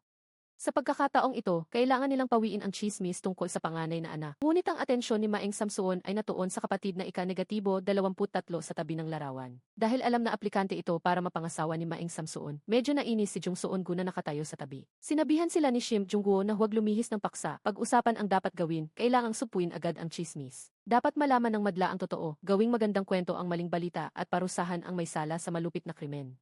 Ang may tungkulin sa pagpapakalat ng katotohanan ay hindi si Jung Seon-deok kundi si Maeng Samsuon. Nagulat si Maeng Samsuon at sumigaw din sa gulat si Jung Seon-gu sa tabi niya. Ang sigaw na ito ang nagdulot ng labis na sakit kay Shim Jung-woo hanggang sa mahimatay siya. Agad na tumakbo si Jung Seon-deok para tignan ang kalagayan ni Shim Jung-woo. Gusto ng lahat na dalhin siya sa pagamutan pero si Shim Jung-woo ang higit na nakakaalam sa kanyang katawan. Sabi niya ay huwag nang palakihin ang gulo, ituloy ang pulong dahil mas mahalaga ang usapin ng mga matandang dalaga. Ngunit alam ni Shim Jung-woo sa sarili na hindi ito ang unang pagkakataong nagkasakit siya. Noong nasa bahay ng mga binibini, nang magkita sina Jung Seon-gu at Maeng Samsuon, nagsimula na ang sakit ng kanyang puso. Para subukan ang kanyang hinala, pinatayo niya si Maeng Samsuon malapit sa pader. Kahit hindi naintindihan ni Maeng Samsuon, sumunod pa rin siya ng mabuti. Sunod, pinatayo niya si Jung Seon-gu sa tabi ni Maeng Samsuon. Ang resulta, nang tumayo si Jung Seon-gu sa tabi ni Maeng Samsuon, kumirot agad ang puso ni Shim Jung-woo. Kaya sinabihan niya ang dalawa na lumayo ng 2 hakbang bago siya gumaan ang pakiramdam. Lumalabas na kung ang lalaki at babaeng wala pang asawa ay hindi lalayo sa isa't-isa, sasakit ang kanyang puso. Sinabihan niya sina Jung Seon-gu at Maeng Samsuon na laging lumayo ng 2 hakbang sa isa't-isa. Ituring na lang itong pagsunod sa kagandahang asal ng lalaki at babae. Tinukso ni Maeng Samsuon si Shim Jung-woo baka dahil hindi pa siya umiibig kailanman. At wala nang pagkakataon kaya nagagalit at sumasakit ang puso kapag nakakakita ng dalawang magkalapit. Natigilan si Jung Seon-deok, galit na pinalayo ni Shim Jung-woo ang dalawa. Dahil kung hindi ay baka mamatay na siya sa sakit. Sa ganoong paraan, inayos nila ang upo bago sinimulan ang pagsusuri sa kaso. Noong nakaraang buwan, pumunta si Yeoju Daek sa bahay ng opisyal ng militar para tumulong sa piging, mula noon ay nawala na siya. May nagsabing nakita siyang kinaladkad ng opisyal sa silid noong piging. Pero kinabukasan, nagbago ang pahayag ng lahat at sinabing wala silang nakita. Tiyak na ginamit ng opisyal ang pera para patahimikin sila. Pagkatapos, natagpuan ang kanyang bangkay sa pampang at ang nakakita ay ang katiwala mismo ng opisyal. Lalo nitong pinatunayan na ang opisyal ang tunay na may sala. Ngayon, ang mahalaga ay malaman ng mga tao ang krimen ng opisyal. Kailangan dito ang sikat na manunulat na si Maeng Samsuon para gumawa ng isang kawili-wiling kwento. Gamitin ang chismis para puksain ang chismis. Sa ganoon, ang 5 taong hindi magkakasundo ay nagsimula na sa kanilang kampanya laban sa chismis. Pagkatapos ng pulong, nang malaman na binata pa si Jung Seon-gu, nakiusap si Maeng Samsuon kay Jung Seon-deok na itugma sila. Sabi niya ay gusto niya si Jung Seon-gu at tila may gusto rin ito sa kanya. Pero dahil kuya niya si Jung Seon-gu, alam niyang isa itong taong ayaw magpakasal. Nag-aalala si Jung Seon-deok na baka masaktan lamang si Maeng Samsuon. Gayunpaman, hindi ito inalintana ni Maeng Samsuon. Gusto niyang maging matapang sa paghabol sa kanyang tunay na pag-ibig. Nag-isip sandali si Jung Seon-deok para sa kanyang mapilit na kapatid. Malay niyo ang isang Maeng Samsuon na matapang humabol sa pag-ibig ay siya palang nakatakdang babae para sa kanya. Kaya naman pumayag siyang tulungan si Maeng Samsuon. Ngunit kinabukasan, nang dinalaw ni Jung Seon-deok si Maeng Samsuon. Nagulat siya nang makita ang madungis na anyo ni Samsuon. Tila nagpuyat si Maeng Samsuon sa pagsusulat ng nobela. Subalit ngayong araw ang pagtitipon ng lahat para sa pagkopya ng libro na siya ring araw ng pakikipagtagpo kay Jung Seon-gu. Sinabihan siya ni Jung Seon-deok na magpalit muna ng damit at siya na ang bahala sa pag-aayos ng mukha nito. Matapos ang pag-aayos, nang makita ni Maeng Samsuon si Jung Seon-gu ay masaya siyang bumati rito. Agad siyang sinabihan ni Jung Seon-deok na kumalma. Alam niya na ang kanyang kuya ay tipo ng lalaki na kapag mas lumalapit ang babae ay lalong lumalayo. Magtatagumpay lamang kung hahayaan siyang kusa ang lumapit, kaya napilitang sumunod si Maing Samsoon. Ngunit hindi pa rin mapigilang sulyapan si Jung Seon-gu. Kasabay nito, dumating nang nagmamadali si Shim Jung-gu na nakasuot ng asul na robe. Upang maniwala ang lahat na ang manunulat na si Maing Samsoon ay isang iskolar na nakasuot ng asul na robe. Naghalinhinan sila ng kanyang katiwala sa pagpapanggap bilang si Maing Samsoon. Sa ganitong paraan, hindi mapapansin ng mga tao ang pangangatawan, kundi ang asul na robe, kaya madaling makakaiwas sa paghahanap ng mga kawal.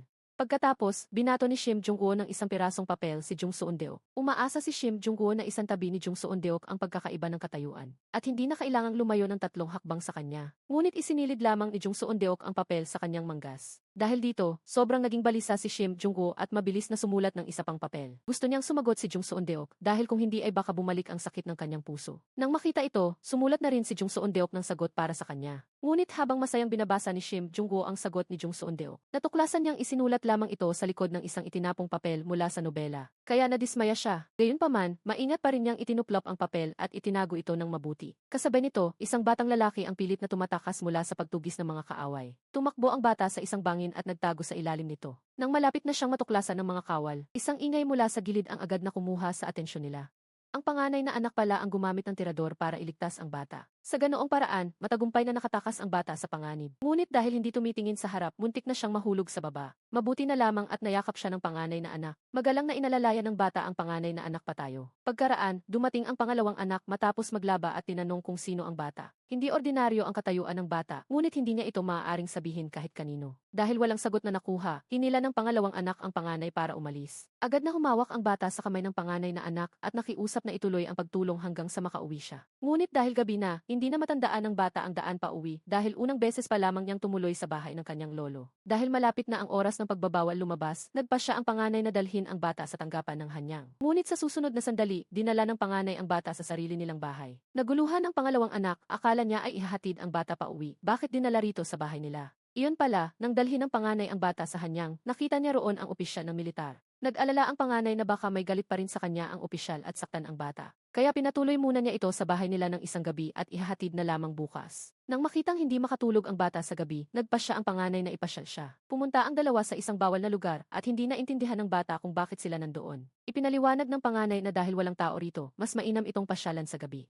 Ito ang lugar kung saan madalas mamasyal ang panganay na anak at napakaganda rin ang tanawin sa gabi. Tumingin ang bata sa direksyon ng palasyo sa malayo at naramdaman niyang napakatahimik nito. Hindi akalain na sa sandaling ito sa loob ng palasyo, ang reyna at ang hari ay balisa na at hindi mapakali. Iyon pala, ang bata ay ang kasalukuyang prinsipe. Ngunit sa oras na iyon ay nawawala siya sa labas. Agad na nag-utos ang hari na hanapin siya at ang balitang ito ay nakaabot din sa kampo ng kaliwang ministro. Sila mismo ang nagpadala ng mga tao upang paslangin ang prinsipe. Ngayon ay hinahanap siya sa buong kabisera kung magpapadala sila ng mga tao para palihim na iligpit ang prinsipe. Ang reyna ang mananagot dahil lihim niyang inilabas ang prinsipe mula sa palasyo. Dahil dito, habang pauwi na ang panganay na anak kasama ang prinsipe, isang mamamana ang nagtago sa dilim, handang pumana para iligpit ang prinsipe. Sa pagkakataong iyon, isang bantay ang nagmamadaling dumating, nakakita at nagligtas sa bata. Ngunit ang batang ito ay hindi ang prinsipe. Ang tunay na prinsipe ay nagbalak kayo bilang babae at nakabalik na sa tabi ng reyna. At ang lahat ng ito ay ideya ng panganay na anak. Nag-alala ang panganay na anak na baka makasalubong muli ang mga mamamatay tao na tumugis sa bata kahapon. Kaya pinagbalak kayo niya ang kamahalan. Kasabay nito, sina Jung Seon-deok at Shim Jung-woo ay naghahanda rin para sa paglulunsad ng bagong aklat ng manunulat na si Maing Samsoon. At si Shim Jung-woo ang gaganap bilang Maing Samsoon. Upo siya sa likod ng tabing upang basahan ang mga ginang na naroon. Matapos marinig ang kwento sa pagkakataong ito, hindi mapigilan ng mga ginang ang umiyak. Ang kwento sa aklat ay mabilis ding kumalat sa taong bayan. Pinag-uusapan ng lahat na ang opisyal ng militar ang pumatay kay Lee Choo-ok. At nagpakalat pa ng chismis na ang panganay na anak ay sinapian ng multo. Ang asawa ng opisyal ay naglabas din ng malaking pera para bilhin ang lahat ng natitirang aklat. Ngunit sa pamamagitan lamang ng chismis, paano mapaparusahan ng lubusan ang opisyal? Gayunpaman, maagang kinalkula ni Jung Seon-deok ang lahat. Sinabihan niya si Ejin na ikwento ito kay Ginang Yu. At magsinungaling na nakita niyang kinaladkad ng opisyal si Lee Choo-ok sa silid noong piging na iyon. Sa ganoon, ipapatawag ni Ginang Yu ang opisyal at pipilitin siyang magbitiw agad bilang ministro ng militar. Sa tindi ng galit dahil sa kahihiyan, hahanapin ng opisyal ang tindahan ng aklat para itanong ang kinaroroonan ni Maing Samsoon. Sasabihin lang ng may-ari ng tindahan sa opisyal na si Jung Seon-gu mismo ang nagsabing gusto niyang huliin si Maeng Samsuon kaya pumayag siyang ilathala ang aklat. Nang marinig ito ni Maeng Samsuon, nag-alala siya na baka mapahamak si Jung Seon-gu. Sabi ni Jung Seon-deok ay ayos lang, kailangan lang i-report kay Jung Seon-gu bago pa siya puntahan ng opisyal. Kaya naman sinabi ni Jung Seon-gu sa opisyal na bukas ay kikitain at hulihin niya si Maeng Samsuon sa isang punerarya malapit sa bangin ng Wonmu. Ngunit nang makabalik, hindi pumayag si Jung Seon-gu na gawin ni Maeng Samsuon ang ganoong kadelikadong bagay. Ipinaliwanag ni Jung Seon-deok na ang gaganap na Maeng Samsuon sa araw na iyon ay hindi si Maeng Samsuon kundi siya mismo. Itataya niya ang kanyang buhay para tumakbo sa bangin ng Wonmu at tatalon. Pagkarinig nito, nagsimulang mag-alala si Shim Jung-woo para kay Jung Seon-deok. Ngunit sa mga naroon, sina Jung Seon-deok at Jung Seon-gu lamang ang marunong lumangoy. Hindi niya maiiwasang gampanan ang papel na ito ni Maeng Samsuon. Bukod dito, ang katiwala ay nakakuha na rin ng isang hindi kilalang bangkay mula sa isang monghe na dalubhasa sa paglilibing. Kailangan lang gawin ng lahat ang kanilang tungkulin sa kani-kanilang pwesto, ngunit hindi sumunod ang plano sa pagbabago. Pagdating ni Jung Seon-deok para sa plano, nabalitaan niyang nagsimula na ang lahat ng mas maaga ng 2 oras. Upang hindi masaktan si Jung Seon-deok, si Shim Jung-woo ang pumalit sa kanya sa pagpapanggap bilang Maeng Samsuon. Habang nangyayari ang lahat ayon sa plano, isang palaso ang biglang tumama kay Shim Jung-woo. Lumabas na ang opisyal mismo ang personal na dumating para huliin si Maeng Samsuon. Kung hindi niya personal na papaslangin si Maeng Samsuon, hindi mawawala ang puot sa kanyang dibdib. Hakbang-hakbang na lumapit ang opisyal at nang handa na siyang itira ang ikalawang palaso, agad siyang napigilan ni Jung Seon-gu. Ngunit ang palaso ay tumuloy pa rin at si Shim Jung-woo ay nahulog sa bangin at lumubog sa tubig. Mabuti na lamang at dumating sa sandaling ito si Jung Seon-deok at matagumpay niya itong nailigtas patungo sa pampang. Bakit ang isang taong hindi marunong lumangoy na gaya niya ay pumalit sa kanya sa isang mapanganib na gawain? Sinabi ni Shim Jung-woo na nag-aral siyang lumangoy simula pa kahapon. Iyon pala, tiningnan lamang niya ang mga posisyon sa paglangoy sa aklat at paulit-ulit na ikinumpas ang mga kamay at paa sa ibabaw ng mesa. Gayunpaman, dahil sa pride ay sinabi niya kay Jung Seon-deok na kung hindi lamang siya natamaan ng palaso, tiyak na naipakita na niya rito ang kanyang galing sa paglangoy. Walang kibo si Jung Seon-deok, agad na pinunit ang lailayan ng kanyang palda at sinimulang bangbagan ang sugat ni Shim Jung-woo. Pagkatapos nito, dumating ang katiwala at si Jung Seon-gu. Dahil nabura na ang makapal na kolorete sa mukha ni Jung Seon-deok, nakilala ni Jung Seon-gu ang tunay niyang pagkatao. Pumunta sa gilid sina Jung Seon-deok at Jung Seon-gu, sinabihan niya ang kuya na itago ang kanyang lihim. Kung malalaman ni Shim Jung-woo, silang lahat ay madarakit. Ang lihim na pag-uusap ng dalawa ay kumuha sa atensyon ni Shim Jung-woo. Ngunit ngayon ang pinakamahalaga ay ang mabilis siyang maialis dito upang maisagawa ang susunod na hakbang ng plano. Sa ganoon, ang tanyag na manunulat na si Maeng Samsuon ay ibinalitang pumanaw dahil sa pagkahulog sa bangin at pagkalunod. Ngunit hindi dahil doon ay nagbitiw ang opisyal ng militar. Sinunod niya ang payo ng masamang ministro at nanatili sa pwesto. Sa gayon, ang kapangyarihan ng kanilang angkan ay hindi hihina.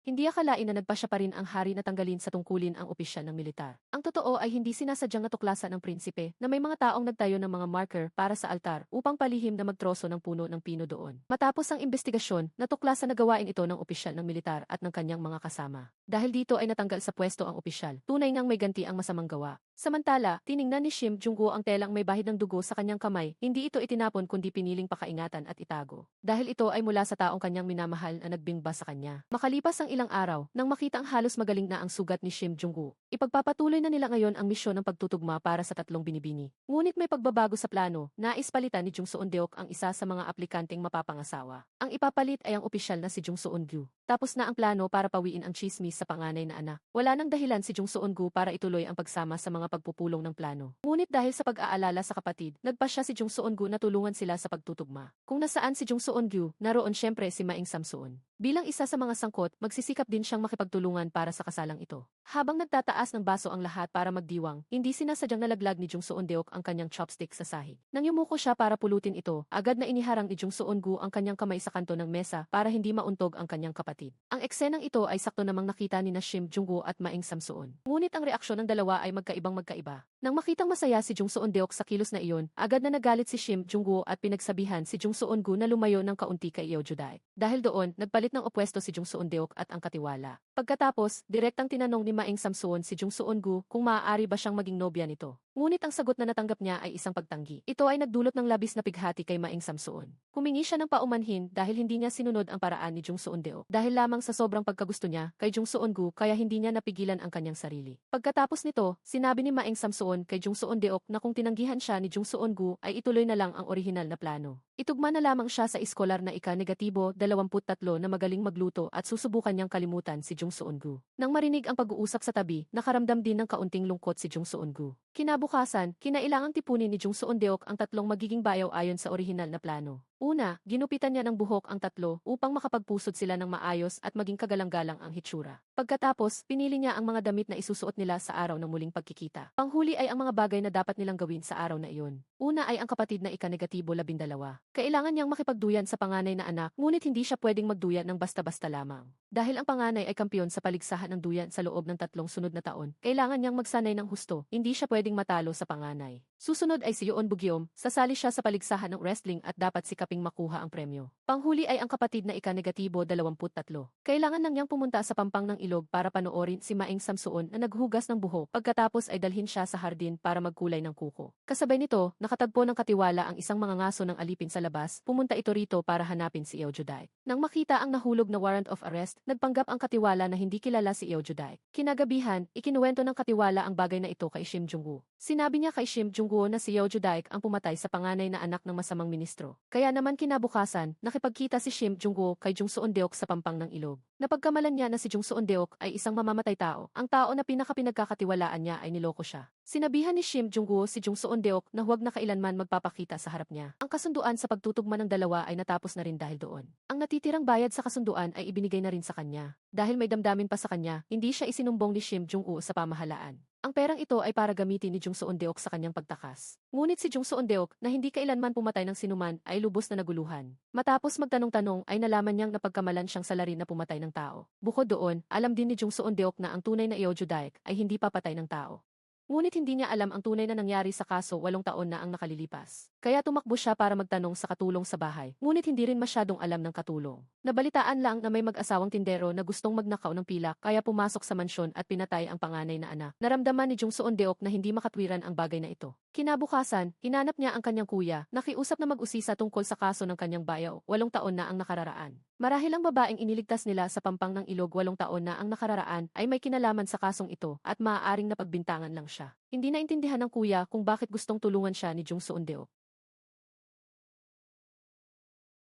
Baka humantong ito sa kamatayan. Sa sandaling iyon, nagpakita si Eo Judaik kasama ang kanyang anak na nagbigay sa kanya ng pag-asang mabuhay pa. Naniniwala si Jung Seon-deok na si Jo Judaik ang regalong ipinadala sa kanya ng kanyang asawa. Kalaunan, ginamit niya ang pangalang Jo Judaik para magtrabaho bilang isang tagapamagitan ng kasal. Tungkol naman kay Shim Jung-woo, siya ang mananagot sa pagpapaliwanag ng malinaw rito. Sa kabilang dako, maayos na nakaupo si Shim Jung-woo habang humahawak ng panulat para gumuhit. Ngunit habang gumuguhit, lalo niyang naaalala si Jung Seon-deok, kaya sa tindi ng galit ay kinagat niya ang papel. Sumunod, kumuha siya ng isang libro para basahin, pero sa loob nito ay nakatago ang larawan ni Jung Seon-deok. Matapos itong paulit-ulit na tingnan, napahiga na lang siya sa pagod. Ang totoo, hindi pa matagal ang nakalipas nang malaman niyang si Jung Seon-deok ang nagpalayas sa tao at nakipaghiwalay sa kanya. Si Shim Jung-woo ay hindi makakain ng maayos at hindi makatulog dahil sa isang araw na hindi sila pagkikita. Matapos suriin ang kanyang kaibigang manggagamot, nalaman niyang mayroon siyang sakit sa pag-ibig at kailangang makita ang kabilang panig para gumaling. Pero dahil sinabi niya mismo na hindi na sila magkikita muli, nagpasya si Shim Jung-woo na magtuon na lang sa trabaho. Akala niya ay makakatulong ang trabaho para hindi na maisip si Jung Seon-deok, pero masyado niyang minaliit ang sarili. Sa kabilang banda, nagsimulang turuan ni Shim Jung-woo ang 3 iskolar tungkol sa mga dapat gawin sa araw ng festival ng Dano ayon sa naunang kahilingan ni Jung Seon-deok. Una ay ang ika-12 kapatid. Nang makita ang anyo nito na tila hindi pa nakaranas magduyan, nawala ng kibo si Shim Jung-woo. Sumunod ay si Yoon Bugyom, sa pagkakita sa kanyang payat na pangangatawan, naramdaman ng tagapagsanay na hindi siya karapat-dapat na makalaban niya. Sa sandaling ito, tumakbo palapit si Jeong Si-jun at sinabing maaari siyang maging kapareha sa pagsasanay ni Yoon Bugyom dahil sasali rin siya sa paligsahan ng wrestling sa festival ng Dano. Bilang isang baguhan, nakapanood pa lang siya ng laban at hindi pa nakaranas ng aktwal na pakikipaglaban, kaya nagsimulang magbuno ang dalawa. Ngunit si Yoon Bugyom pala ay nagkukunwaring mahina lamang pero malakas pala, kaya madali siyang nanalo. Panghuli ay ang ika-23 kapatid. Kailangan lang niyang maupo rito at panoorin ang mga lalaking Samsung na naghuhugas ng buhok. Ang ika-12 kapatid na nasa tabi ay labis na humanga at para malampasan ang kanyang takot sa matataas na lugar, kailangan niyang pumunta rito at tumingin sa ibaba ng 2 beses bawat araw. Habang natutuwa si Shim Jung-woo dahil maayos na ang lahat, biglang lumitaw si Jung Seon-deok sa tabi niya. Gayunpaman, ilusyon lang iyon ni Shim Jung-woo na pagkamalan niyang si Jung Seon-deok ang mayordomo. Pagkatapos, pumunta siya sa bahay ng tatlong binibini at sinabi sa kanila na ang darating na festival ng Dano ay isang mapalad na araw na nagaganap lamang minsan sa loob ng 100 taon, kaya pinayuhan silang maghanda ng mabuti. Ngunit pinagtawanan lamang si Shim Jung-woo ng panganay at pangalawang kapatid kung may nanloko ba sa kanya dahil pati ang mga ganitong pamahiin ay pinaniniwalaan niya. Pagkarinig nito, labis na sumama ang loob ni Shim Jung-woo, lumingon siya at muling nakita si Jung Seon-deok at sa pagkakataong ito, ilusyon pa rin niya ito at hindi lang iyon, naiyak pa siya. Para mapanatili ang dangal, mabilis siyang nagpaalam at tumakbo palabas. Hindi niya alam na sa oras na iyon, si Jung Seon-deok ay nasa bahay din ng tatlong binibini at nakikipag-usap kay Madam Maeng. Labis ang kuryosidad ni Madam Maeng kung saang pamilya galing si Jung Seon-deok at nangakong itatago ang kanyang lihim. Sinabi ni Jung Seon-deok kay Madam Maeng ang kanyang tunay na pagkakakilanlan. Bilang kapalit, nagsabi rin si Madam Maeng ng isang malaking lihim sa kanya. Bago siya nabulag, ang huling kasal na kanyang pinag-ugnay ay ang kay Jung Seon-deok. Lumalabas na bago nabulag, si Madam Maeng ay isang manghula ng tadhana. Nakikita niya ang pulang tali ng tadhana na nag-ugnay sa lalaki at babae. Nang araw na iyon, sa harap mismo ng pintuan ng silid aklatan, nakita niya ang tali ng tadhana ng dalawa, kaya hindi niya napigilang tulungan silang mapag-isa. At iyon din ang huling kasal na pinag-ugnay niya bilang isang manghula ng tadhana.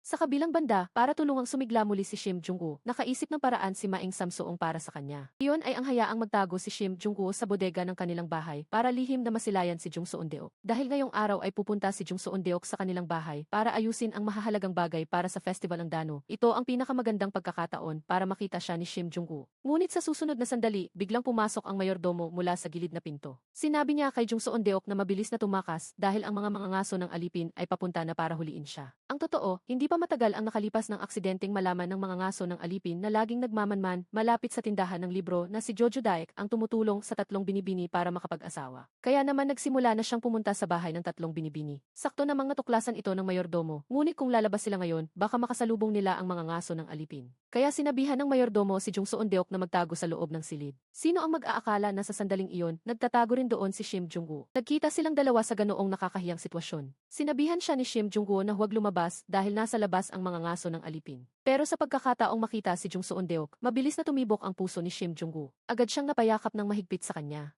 Sa oras na ito sa labas, galit na hinahanap ng mga ngaso ng alipin si Jojo Daek. Nang malapit na niyang halughugin ang silid kung saan nagtatago ang dalawa, dumating sa tamang oras si Madam Maeng at ang panganay na kapatid. Nang makitang naroon na ang may-ari ng bahay, hindi na naglakas loob ang mga ngaso na magwala pa rito at napilitang umalis. Nang makitang wala na ang mga ngaso ng alipin, agad na lumabas si Jung Seon-deok mula sa bodega. Hindi niya matanggap ang pag-ibig ni Shim Jung-woo dahil ang tadhana nilang dalawa ay hindi umiiral. Hindi niya gusto si Shim Jung-woo at bilang pinakamatalinong iskolar sa Joseon. Naniniwala si Jung Seon-deok na tiyak na may paraan siya para gamutin ang sakit sa pag-ibig. Ngunit para imbestigahan ang kaso ng pagpatay 8 taon na ang nakararaan, napilitan si Shim Jung-woo na dalhin si Jung Seon-deok sa Jeongunjai. Dahil kung gusto niya at ni Shim Jung-woo na linisin ang pangalan ni Jojo Daek, kailangang malaman kung ano ang ginawa ni Jojo Daek noong taong iyon. Pero si Jung Seon-deok ay hindi ang totoong Jojo Daek, hindi niya alam ang nangyari noong taong iyon. Kaya nagkunwari na lang siyang nawalan ng alaala para makalusot. Ngunit habang nag-uusap ang lahat, maayos na naisalaysay ni Jung Seon-deok ang buong proseso ng kaso noong taong iyon. Lumalabas na noong taong iyon, 2 tao mula sa magkaibang pangkatin ang ipinadala para manungkulan bilang hukom sa Pyongyang.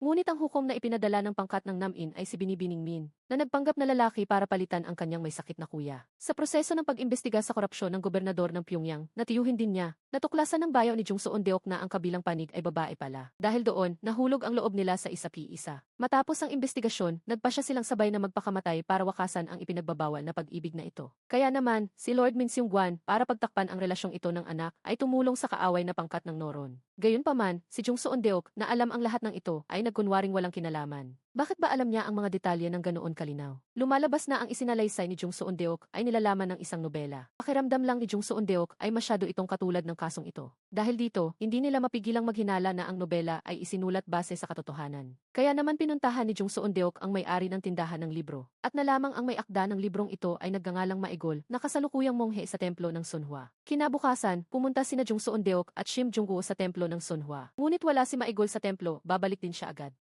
Sa sandaling ito, biglang umulan ng walang babala. Para sumilong sa ulan, pumunta ang dalawa sa isang lumang bahay. Muling ipinahayag ni Shim Jung-woo ang kanyang nararamdaman para kay Jung Seon-deok. Sa totoo lang, gusto rin ni Jung Seon-deok si Shim Jung-woo, pero hindi pa rin niya makalimutan ang yumaong asawa. Marahil sa buong buhay niya ay hindi na ito makakalimutan. Ang tanging magagawa ni Jung Seon-deok ay itago ang kanyang nararamdaman. Habang nag-uusap ang dalawa ay tumila ang ulan. Pagkatapos noon, nahanap nila si Maigol na kapapabalik lang sa templo. At tinanong kung siya ba ang may akda ng librong The Scholar na Boy. Ito ang pinaka-nakakagulat na plot twist ng palabas. Lumalabas na ang nilalaman ng librong ito ay hindi narinig lang ni Maegol mula sa iba, kundi ito ay sarili niyang karanasan. Sa nobela, ang taong nahulog ang loob sa bayaw ni Jung Seon-deok ay hindi isang babae kundi si Maegol. Ngunit silang dalawa ay hindi nagpakamatay ng magkasama gaya ng nasa nobela. Sa halip, matapos matuklasan ang kanilang relasyon, sila ay pinatay sa malupit na paraan. Noong gabing pumanaw ang bayaw ni Jung Seon-deok, pinuntahan siya ni Maegol. Sa wakas ay nakahanap si Maegol ng ebidensya ng korupsyon ng ministro ng digmaan. At binalak na bukas ng umaga ay sabay silang magharap ng petisyon sa palasyo. Ngunit tumanggi ang bayaw ni Jung Seon-deok dahil ang nilalaman ng liham ay hindi lang tungkol sa korupsyon ng ministro, kundi mayroon ding balak na patayin ang Crown Prince para mag-aklas. Kung ihaharap ang mga liham na ito sa palasyo, ang kanilang buong angkan ay papatayin. Dahil dito, napunta siya sa isang napakahirap na sitwasyon. Inalo siya ni Maegol na kumalma muna dahil tiyak na may paraan para malutas ito. Habang magkayakap ang dalawa para mag-alo, biglang binuksan ng Left State Councilor ang pinto at pumasok. Nang makita ang dalawang taong gumagawa ng ganoong kasuklam-suklam na bagay, lalo na't narinig na niya noon ang chismis na ang kanyang anak ay mahilig sa kapwa lalaki. Sa tindi ng galit, binunot ng kaliwang konsehal ang kanyang espada, pinatay ang sariling anak at sinugatan si Maegol. Bagamat nakaligtas si Maegol, ang anak na hindi man lang lumaban ay agad na namatay sa lugar na iyon. Ang mga ebidensyang iyon ay kinuha rin ng ministro ng digmaan na mabilis na dumating kaya labis ang pagsisisi ni Maegol. Kung hindi sana nagpunta si Maegol ng araw na iyon, wala sanang namatay. Dahil dito, nagpunta siya sa templo ng Sonhwa. At naging isang monghe na ang tungkulin ay kolektahin ang mga bangkay ng mga taong inabandona sa parang. Bukod dito, narito ang pananda ng kanyang minamahal, kaya maaari siyang manatili sa piling nito habang buhay. Sa pagbalik ni Shim Jung-woo at Jung Seon-deok, isang misteryosong lalaki ang nagmamanman sa kanila mula sa likuran. Pagkatapos, pumunta siya sa silid ng kaliwang konsehal at iniulat ang lahat ng kanyang nakita. Inutusan din siya ng kaliwang konsehal na dalhin ang mongheng nakatagpo ni Shim Jung-woo. Gusto niyang malaman kung sino talaga ang taong ito. Lumipas ang oras hanggang sa araw ng festival ng Dano na hinihintay ng lahat. Lahat ng mga binata at dalagang wala pang kapareha sa bayan ay sasali sa mga aktibidad ng pista. Kailangan ding tapusin ni Jung Seon-deok at Shim Jung-woo ang pagpapakasal ng tatlong binibini sa araw na ito. Una ay ang kwento ni Maeng Samsoon, maaga siyang pumunta sa sapa. Hindi inaasahang nakatagpo niya sa daan si Jung Seon-gyu na sumunod kay Maeng Samsoon sa buong biyahe. Sayang dahil bawal ang mga lalaki sa sapa ngayong araw, kaya napilitan siyang sumuko. Pagkatapos, siya at si Shim Jung-woo ay naupo sa pampang para panoorin si Maeng Samsoon na naghugas ng buhok. Ngunit matagal silang naghintay, hindi pa rin dumarating ang ika-negatibo 23 iskolar. Dahil sa matagal na pag-upo, balak sana ni Maeng Samsoon na tumayo para iunat ang kanyang mga binti. Sino ang mag-aakala na pagtayo niya ay biglang pinulikat ang kanyang binti? Sa sumunod na sandali, dahil hindi makatayo ng maayos, direkta siyang nahulog sa ilog. Nang makita iyon, walang sabi-sabing tumalon si Jung Seon-gu sa ilog at binuhat si Maeng Samsoon paitaas. Sa sandaling ito, sa wakas ay naintindihan na ni Maeng Samsoon na noon pa man ay gusto na niya si Jung Seon-gu. Sa malayo, nakita ni Shim Jung-woo ang tagpong ito, muling kumirot ang kanyang puso, pero naramdaman niyang masaya siya. Matapos magtipon-tipon ng lahat, agad na tinanong ni Jung Seon-deok ang dalawa. Bakit si Jung Seon-gu ang dumating para panoorin si Maeng Samsoon sa halip na ang ika-negatibo 23 iskolar? Dahil dito, hindi na rin nagpanggap si Jung Seon-gu. Direkta siyang pumunta sa harap ni Maeng Samsoon at nag-alok ng kasal sa kanya. At si Maeng Samsoon, na matagal nang mailihim na pagtingin kay Jung Seon-gu, ay masayang pumayag. Saksi sa magandang pagtatapos ng pag-iibigan nilang dalawa. Tuwang-tuwa sina Shim Jung-woo at Jung Seon-deok. Ngunit medyo nag-aalala si Jung Seon-deok para sa ika-negatibo 23 iskolar. Ang hindi nila alam, habang papunta sa sapa ang ika-negatibo 23 iskolar, nakatagpo na pala niya ang pag-ibig ng kanyang buhay. Sa kabilang banda, naitanong ni Jung Seon-deok kung bakit kanina nang magkasama sina Maeng Samsoon at Jung Seon-gu. Hindi naramdaman ni Shim Jung-woo ang sakit ng puso. Hindi rin alam ni Shim Jung-woo, bagamat mabilis pa rin ang tibok ng kanyang puso. Hindi na ito masakit, sa halip ay gumanda pa ang kanyang pakiramdam. Naalala ni Jung Seon-deok ang sinabi noon ni Madam Maeng. Ang isang manghula ng tadhana ay kayang makilala ang tadhana sa pamamagitan ng boses o aura ng isang tao. Marahil si Shim Jung-woo ay isang manghula ng tadhana. Bago pa man niya ito makumpirma, magsisimula na ang paligsahan ng wrestling. Kasabay nito, dumating na ang pangalawang kapatid sa arena. Ngunit ang taong lumalaban sa loob ay hindi si Yoon Bugyom, kundi si Jeong Si-jun. Samantala, si Yoon Bugyom ay kasama ni Jo Jun-seok at Ijin na nanghuli ng isda sa pampang ng ilog. Lumalabas na noong nakaraang gabi, lihim na nagkita sina Ijin at Jeong Si-jun. Nagpasya silang dalawa na magkasamang mamasyal ng mag-isa sa araw ng festival ng Dano. Para mag-ingat, nagpalitan ang dalawa ng regalo bilang tanda ng kanilang pagkikita sa pista.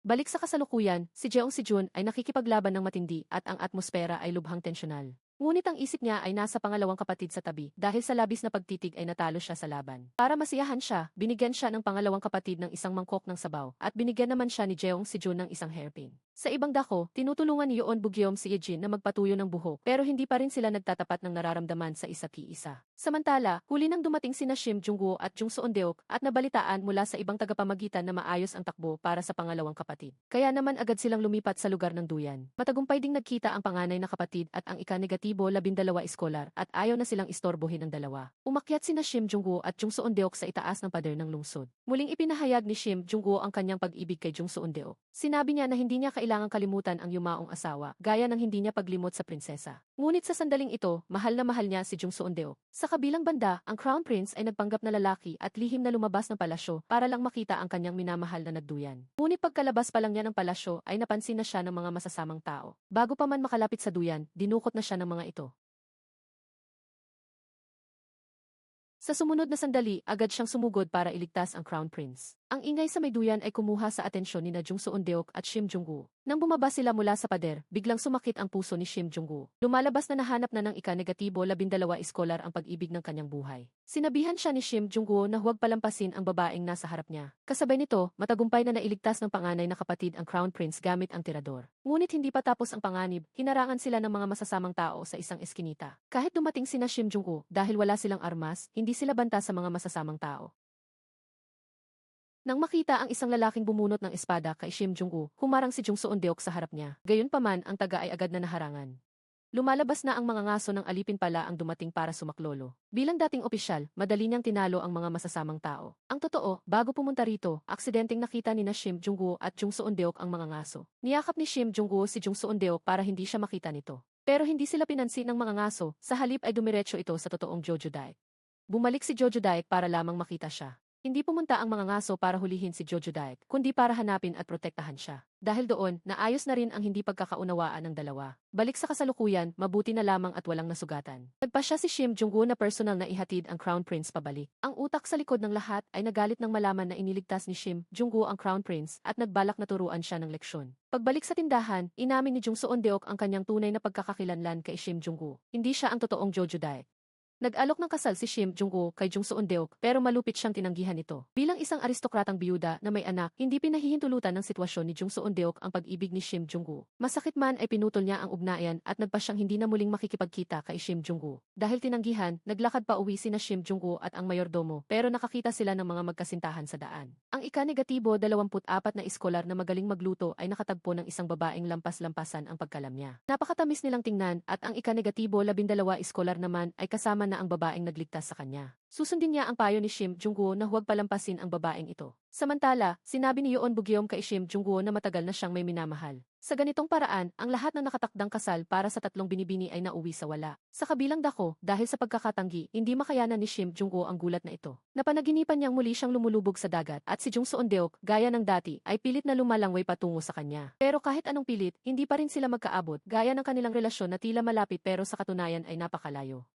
Kaya kinabukasan, nagsimulang lumala ang sakit sa pag-ibig ni Shim Jung-woo, kaya nakahiga lang siya sa kama sa loob ng 4 na araw. Noong akala ng kaibigan niyang doktor na hindi na siya makakaligtas, biglang dumating ang isang liham mula kay Jung Soo-eun-deok. Agad-agad, tila muling nabuhay si Shim Jung-woo. Lumalabas na napagtanto ni Jung Soo-eun-deok na may tadhana sa pagitan ng panganay na kapatid at ng Crown Prince, kaya gusto niyang tulungan silang mapag-isa. Ngunit hindi niya alam ang tunay na pagkakakilanlan ng Crown Prince. Sa sandaling ito, naisip niya si Shim Jung-woo dahil baka alam nito. Kaya sumulat siya sa kanya na ang balak lang sana ay sagutin siya nito sa liham. Hindi niya inaasahan na si Shim Jung-woo mismo ang pupunta sa kanya. Hindi pumayag si Shim Jung-woo na tulungan sila ni Jung Soo-eun-deok na magkatuluyan. Kahit alam ni Shim Jung-woo na tugma ang tadhana ng dalawa, ang pagkakakilanlan ng bata ay hindi simple gaya ng iniisip ni Jung Soo-eun-deok. Ang isang ordinaryong tagapamagitan na gaya niya ay hindi kayang pag-ugnain ang dalawang ito. Tumingin si Shim Jung-woo sa larawan ng panganay na kapatid at muling sumakit ang kanyang puso. Ang sakit ng pusong ito ang muling nagpaalala kay Jung Soo-eun-deok sa mga sinabi ni Madam Maeng. Kaya dinala niya si Shim Jung-woo para makipagkita kay Madam Maeng. Matapos marinig ang kanyang mga sintomas, kinumpirma ni Madam Maeng na si Shim Jung-woo ay isang manghula ng tadhana. Ito rin ang unang pagkakataon sa Joseon na mailumitaw na lalaking manghula ng tadhana. Dahil ang isang manghula ng tadhana ay hindi sinasadyang nakakalikha ng tadhana para sa ibang tao. Marahil ang pag-aalok ni Shim Jung-woo noong una na tulungan ang tatlong binibini ay ang simula ng kanyang pagiging isang manghula ng tadhana. Marahil si Shim Jung-woo ay talagang may paraan para pahabain ang kanilang tadhana. Kasabay nito, ang kaliwang konsehal na ang mga plano ay paulit-ulit na nabibigo ay nagpa siyang kailangang iligpit ang banta na si Shim Jung-woo. Ngunit tumutol dito si Madam Yu.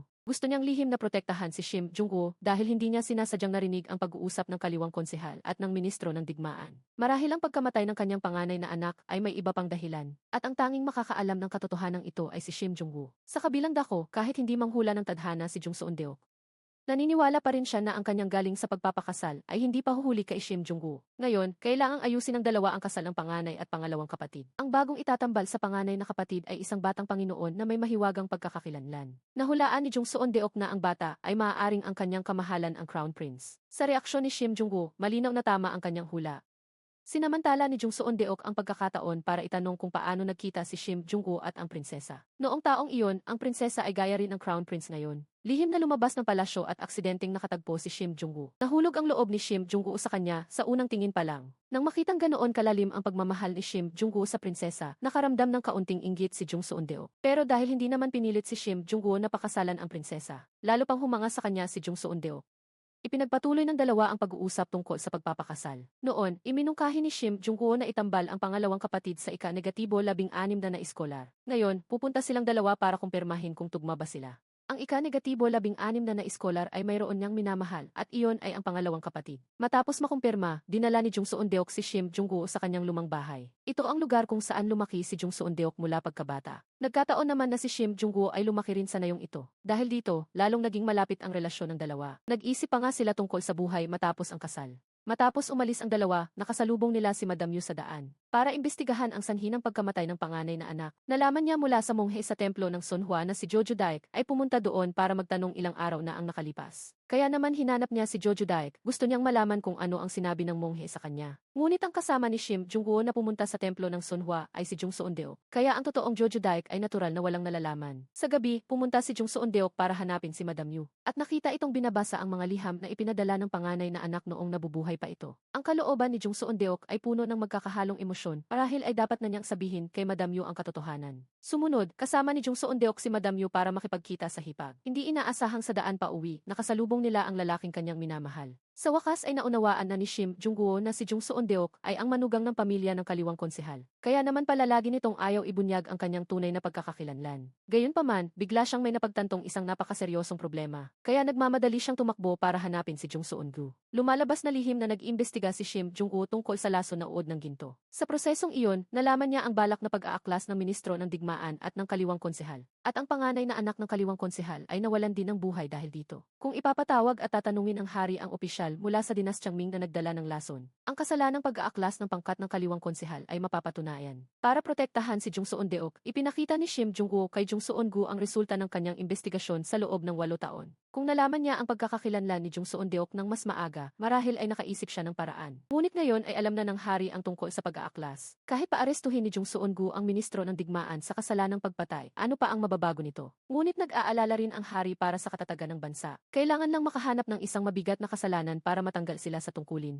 Marahil ay hindi na sila hahatulan ng hari sa kasalanang pag-aaklas. Kasabay nito, pumunta si Jung Seon-deok kay Madam Yu at isinalaysay ang lahat ng nangyari. Kabilang ang pagtulong niya sa pagpapakasal ng 3 binibini ng pamilya Maeng. Pati na rin ang katotohanang alam na niya ang sanhi ng pagkamatay ng kanyang bayaw. Bagamat kusa ng umamin si Jung Seon-deok, walang balak si Madam Yu na patawarin siya. Hanggang wala pang pahintulot ng biyenan, si Jung Seon-deok ay hindi pwedeng lumabas. Pero pagsapit ng gabi, pumunta si Jung Seon-deok para maghatid ng pagkain sa biyenang lalaki at sa binpan. Aksidente niyang nakitang may dalang sandata ang binpan. Pati ang malapit na utusan ng kaliwang ministro ay maisuot ding sandata. Pagkatapos, sinabi ng isang utusan kay Jung Seon-deok na baka may malaking mangyayari ngayong gabi. Ilang araw na ang nakalipas, narinig niya ang kaliwang ministro at binpan na lihim na nagpaplano na magpapatay ng isang tao. At ang taong iyon ay ang guro ng batang Panginoon. Nang hindi na nakapag-iisip, kumaripas ng takbo si Jung Seon-deok palabas. Sinabihan niya ang bisikonsul na si Shim Jung-woo na magtago na dahil darating ang binpan para patayin siya. Sa oras na ito, pumasok na ang binpan sa bakuran, kaya hinila ni Shim Jung-woo si Jung Seon-deok para magtago sa likod ng isang screen. Noong malapit na silang mahuli, ang mga resulta ng investigasyon sa dingding ang nakakuha ng atensyon ng binpan. Maya-maya, balak na niyang bumalik para magulat sa kaliwang ministro, pero aksidente siyang nakabunggo ng isang painting.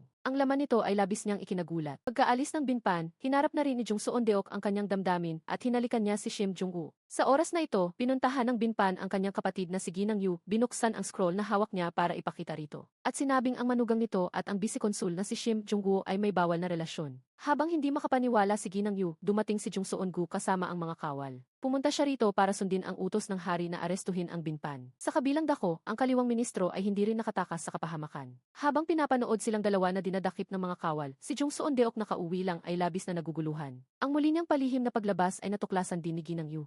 Hindi alam ni Ginang Yu kung saan siya pumunta ng hating gabi na. Hindi siya sigurado kung nasa puso pa ba ni Jung Seon-deok ang alaala ng kanyang pangalawang anak. Ngayon, hindi alam ni Ginang Yu kung mapagkakatiwalaan pa ba si Jung Seon-deok. Kaya naman tuluyan na niya itong ikinulong sa loob ng silid. Kahit nakalock ang pangunahing pinto, nakakalusot pa rin si Jung Seon-deok sa maliit na pinto. Pero hindi niya ginawa iyon, bagkus ay sumulat siya kay Shim Jung-woo at sinabing huwag itong mag-alala sa kanya. Mabuti pa rin ang kanyang kalagayan. Alam na alam ni Shim Jung-woo ang sitwasyon ni Jung Seon-deok at hindi niya kayang panoorin itong naghihirap. Kaya tinanggap niya ang paanyaya ni Ginang Yu na pumunta sa pagtitipon ng paksyong noron. Alam ni Shim Jung-woo na isa itong mapanganib na handaan. Pero ang pangunahing layunin niya rito ay makita si Jung Seon-deok kahit isang beses lang.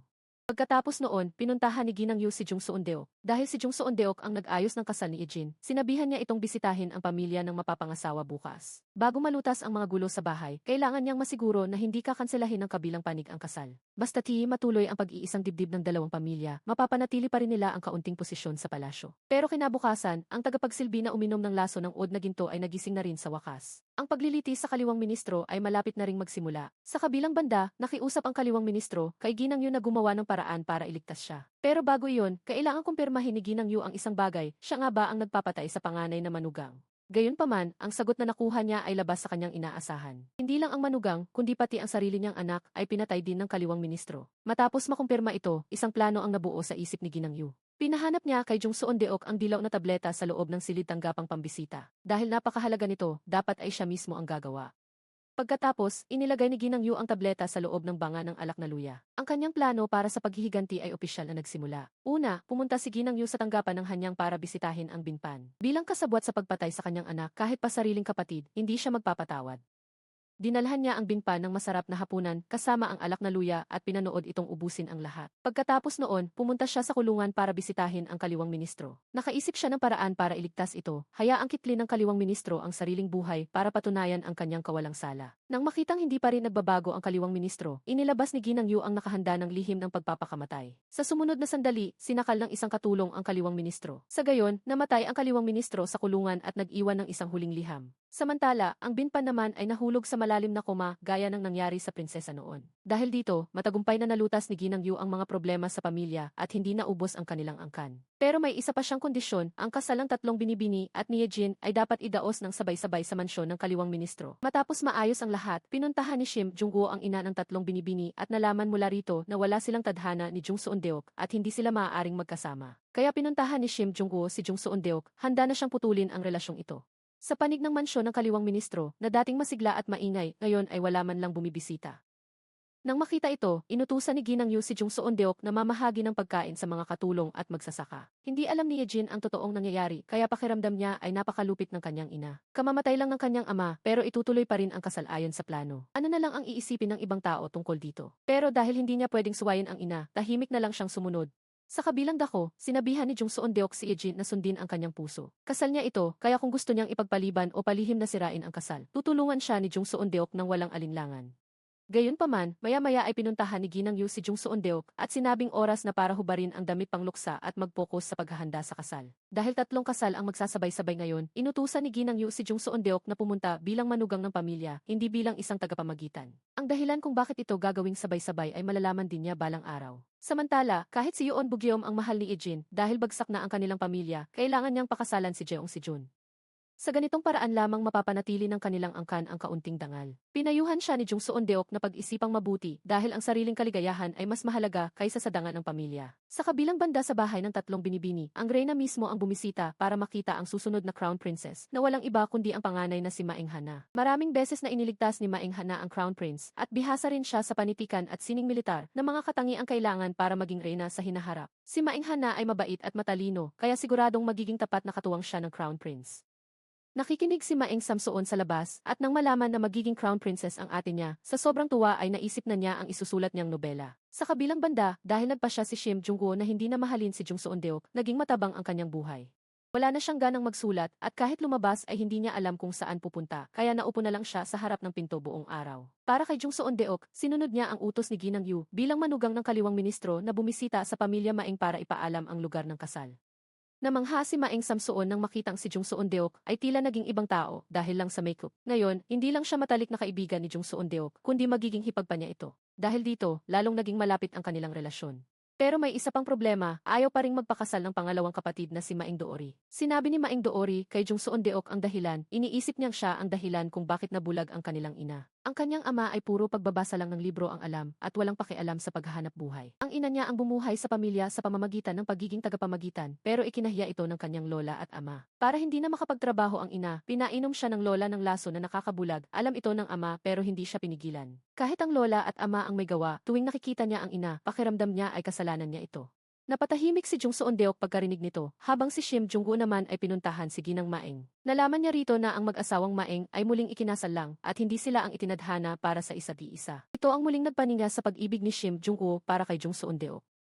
Kasama ang masayang wakas ni Jojo Daek at ng mga ngaso, sinabihan ni Jung Seon-deok si Shim Jung-gu na huwag nang itago ang nararamdaman. Kaya ipinahayag ni Shim Jung-gu ang kanyang masidhing pagmamahal sa kanya. Sa wakas, dumating na ang araw ng kasal at abalang-abala ang lahat sa mansyon ng kaliwang ministro. Matapos isukat ang damit pangkasal, malungkot si Yejin, masaya naman si Maing Samsuon, habang walang pakialam si Maing Doori.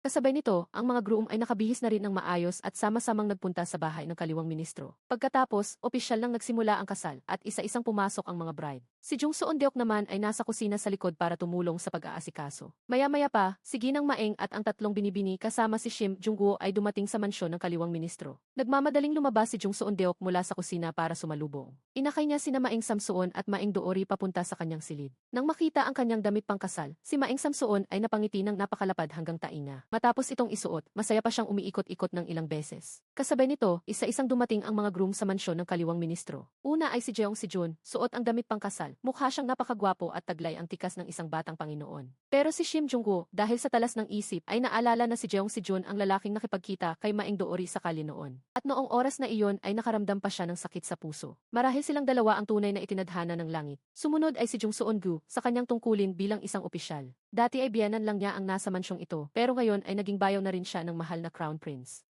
Dahil dito, labis na humanga ang hukom na nakatayo sa tabi niya. Ngayon ay kulang na lang ang scholar na pang-16.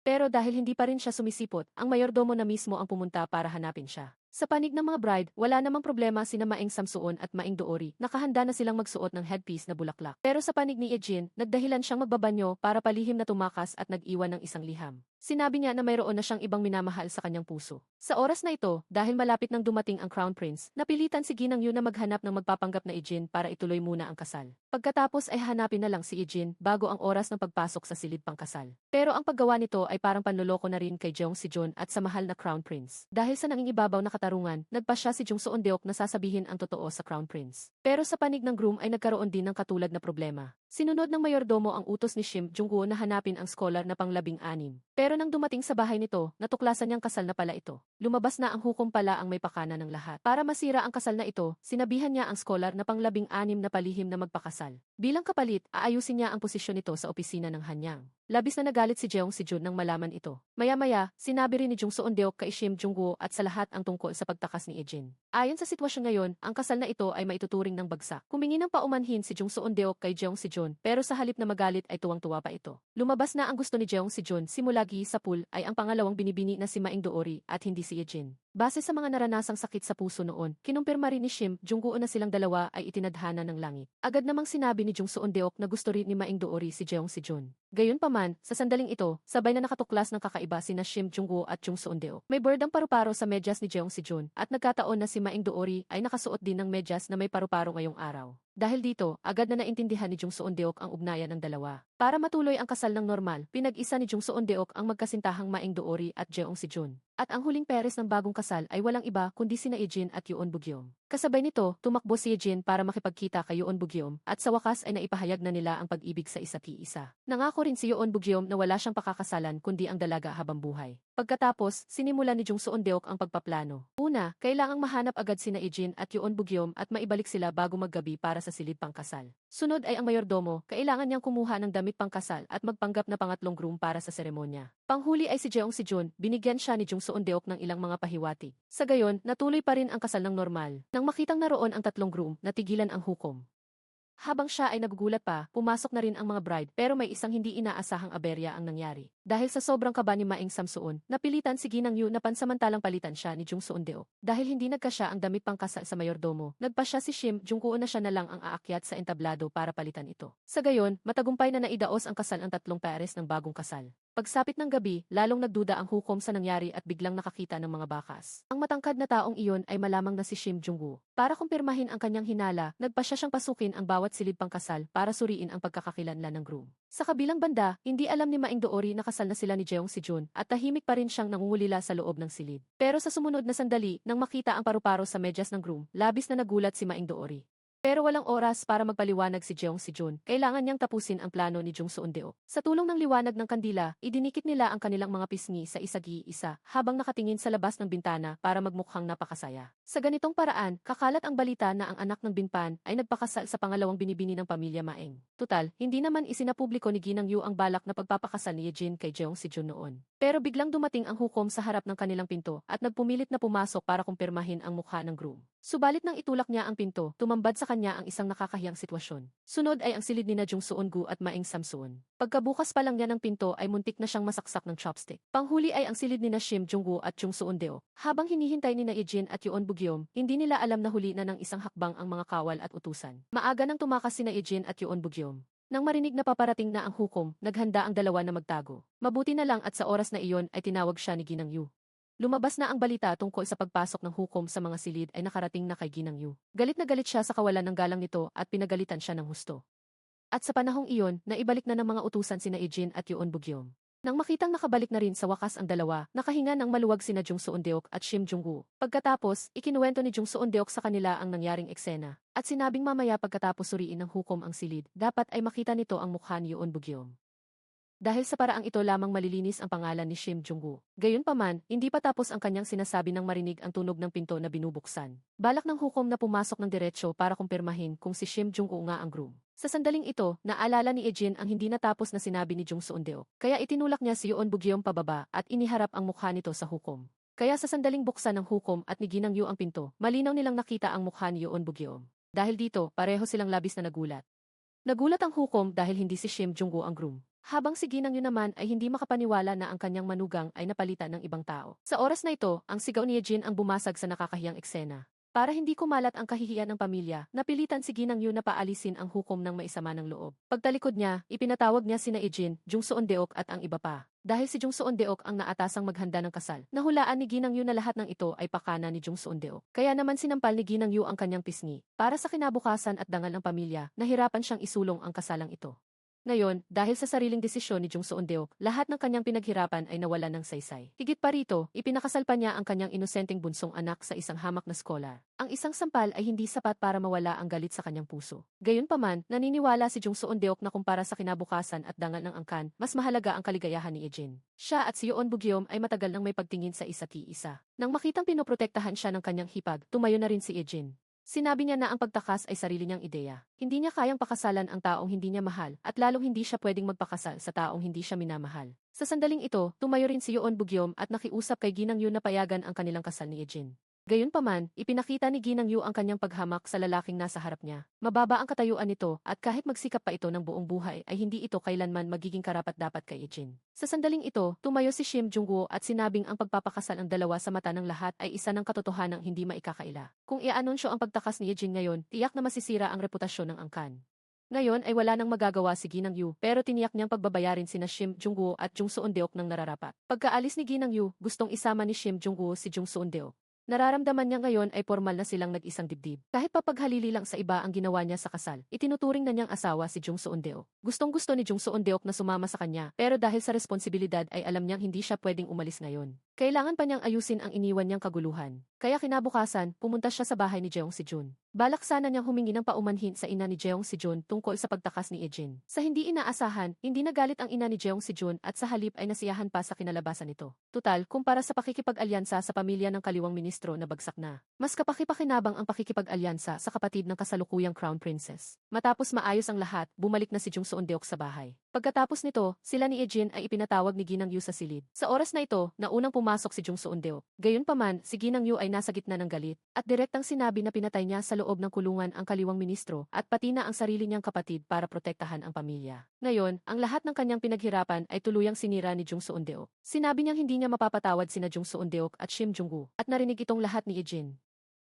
Ang inosenteng si Yejin ay hindi makapaniwala sa kanyang mga narinig. Kaya naman pinili niyang sumama kay Yoon Bugyom para lisanin ang bahay na ito. Sa kanilang pag-alis, nangako si Yoon Bugyeom kay Yejin na magsisikap siya para maging isang manugang na tatanggapin ng pamilya at sasamahan si Yejin sa lahat ng pagsubok. Sa kabilang dako, si Shim Jung-woo ay ipinatawag din ni Ginang Yu sa silid. Hindi niya alam na ito ay isang bitag na inihanda para sa kanila ni Jung Seon-deo. Dahil maaga nang nagsumbong si Ginang Yu sa tanggapan ng hustisya, isinusumbong ang isang taong may bawal na pakikipag-ugnayan sa kanyang manugang. Pagkapasok ni Jung Seon-deo sa silid ni Shim Jung-woo, agad na nilock ang pinto ng silid. Nagtapat ang dalawa ng damdamin sa isag-iisa at mahigpit na nagyakapan. Maya-maya, dumating ang mga tauhan ng hustisya at dinakip si Shim Jung-woo. Habang si Jung Seon-deok naman ay ikinulong ng kanyang biyenan sa loob ng mansyon. Ang hari, matapos malaman ang nangyari, ay binisita si Shim Jung-woo sa kulungan. Gusto niyang kumpirmahin kung si Jung Seon-deok ba ang nanalisid kay Shim Jung-woo o si Shim Jung-woo ang nanggulo kay Jung Seon-deok. Para protektahan ang babaeng mahal niya, inako ni Shim Jung-woo ang lahat ng kasalanan. Gayunpaman, ang panggugulo sa manugang ng isang pamilyang opisyal ay isang mabigat na krimen. Kung aaminin niya ang lahat, ang parusang kamatayan ang naghihintay sa kanya. Binigyan siya ng hari ng isa pang pagkakataon. Kung aaminin ni Shim Jung-woo na si Jung Seon-deok ang nanalisid sa kanya, gagamitin ng hari ang katayuan ni Shim Jung-woo bilang kabilang sa maharlikang pamilya para iligtas ang kanyang buhay. Pero kung ganoon, si Jung Seon-deok ang papalit sa kanya sa parusa. Para protektahan ang babaeng mahal niya, pinili ni Shim Jung-woo na tanggapin ang parusa. Ininom niya ang lason, umaasang mamumuhay ng mabuti si Jung Seon-deok sa nalalabi nitong buhay. Sa panig ng biyanang babae, nang mabalita ang patay na si Shim Jung-woo, pinuntahan niya si Jung Seon-deok. Binigyan niya ito ng isang kutsilyo at ibinalita ang pagkamatay ni Shim Jung-woo sa kulungan at sinabing mamili na ito para sa sarili. Gayunpaman, agad na nagkamalay si Shim Jung-woo.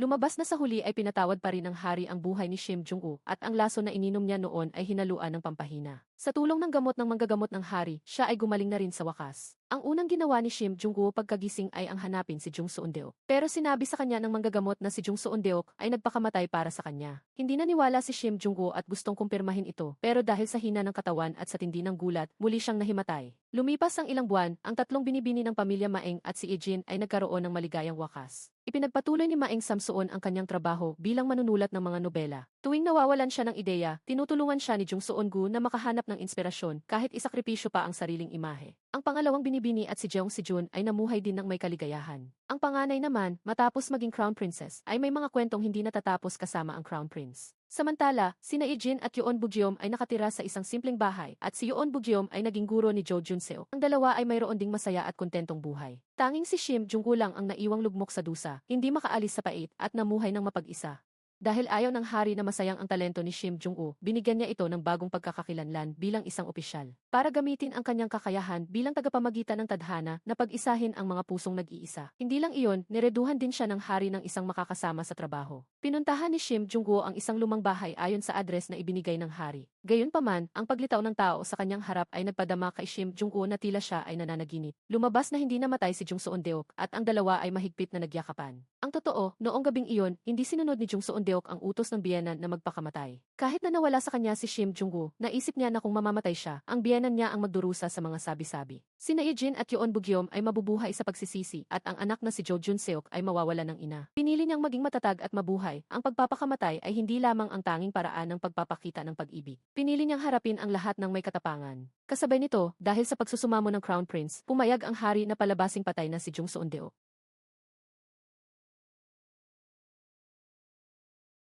Sa kasalukuyan, sinimulan na nina Jung Seon-deok at Shim Jung-woo ang kanilang buhay bilang mga tagapamagitan ng tadhana. Pero bago iyon, formal nang nag-alok ng kasal si Shim Jung-woo kay Jung Seon-deok at pumayag naman ito at silang dalawa ay namuhay ng maligaya.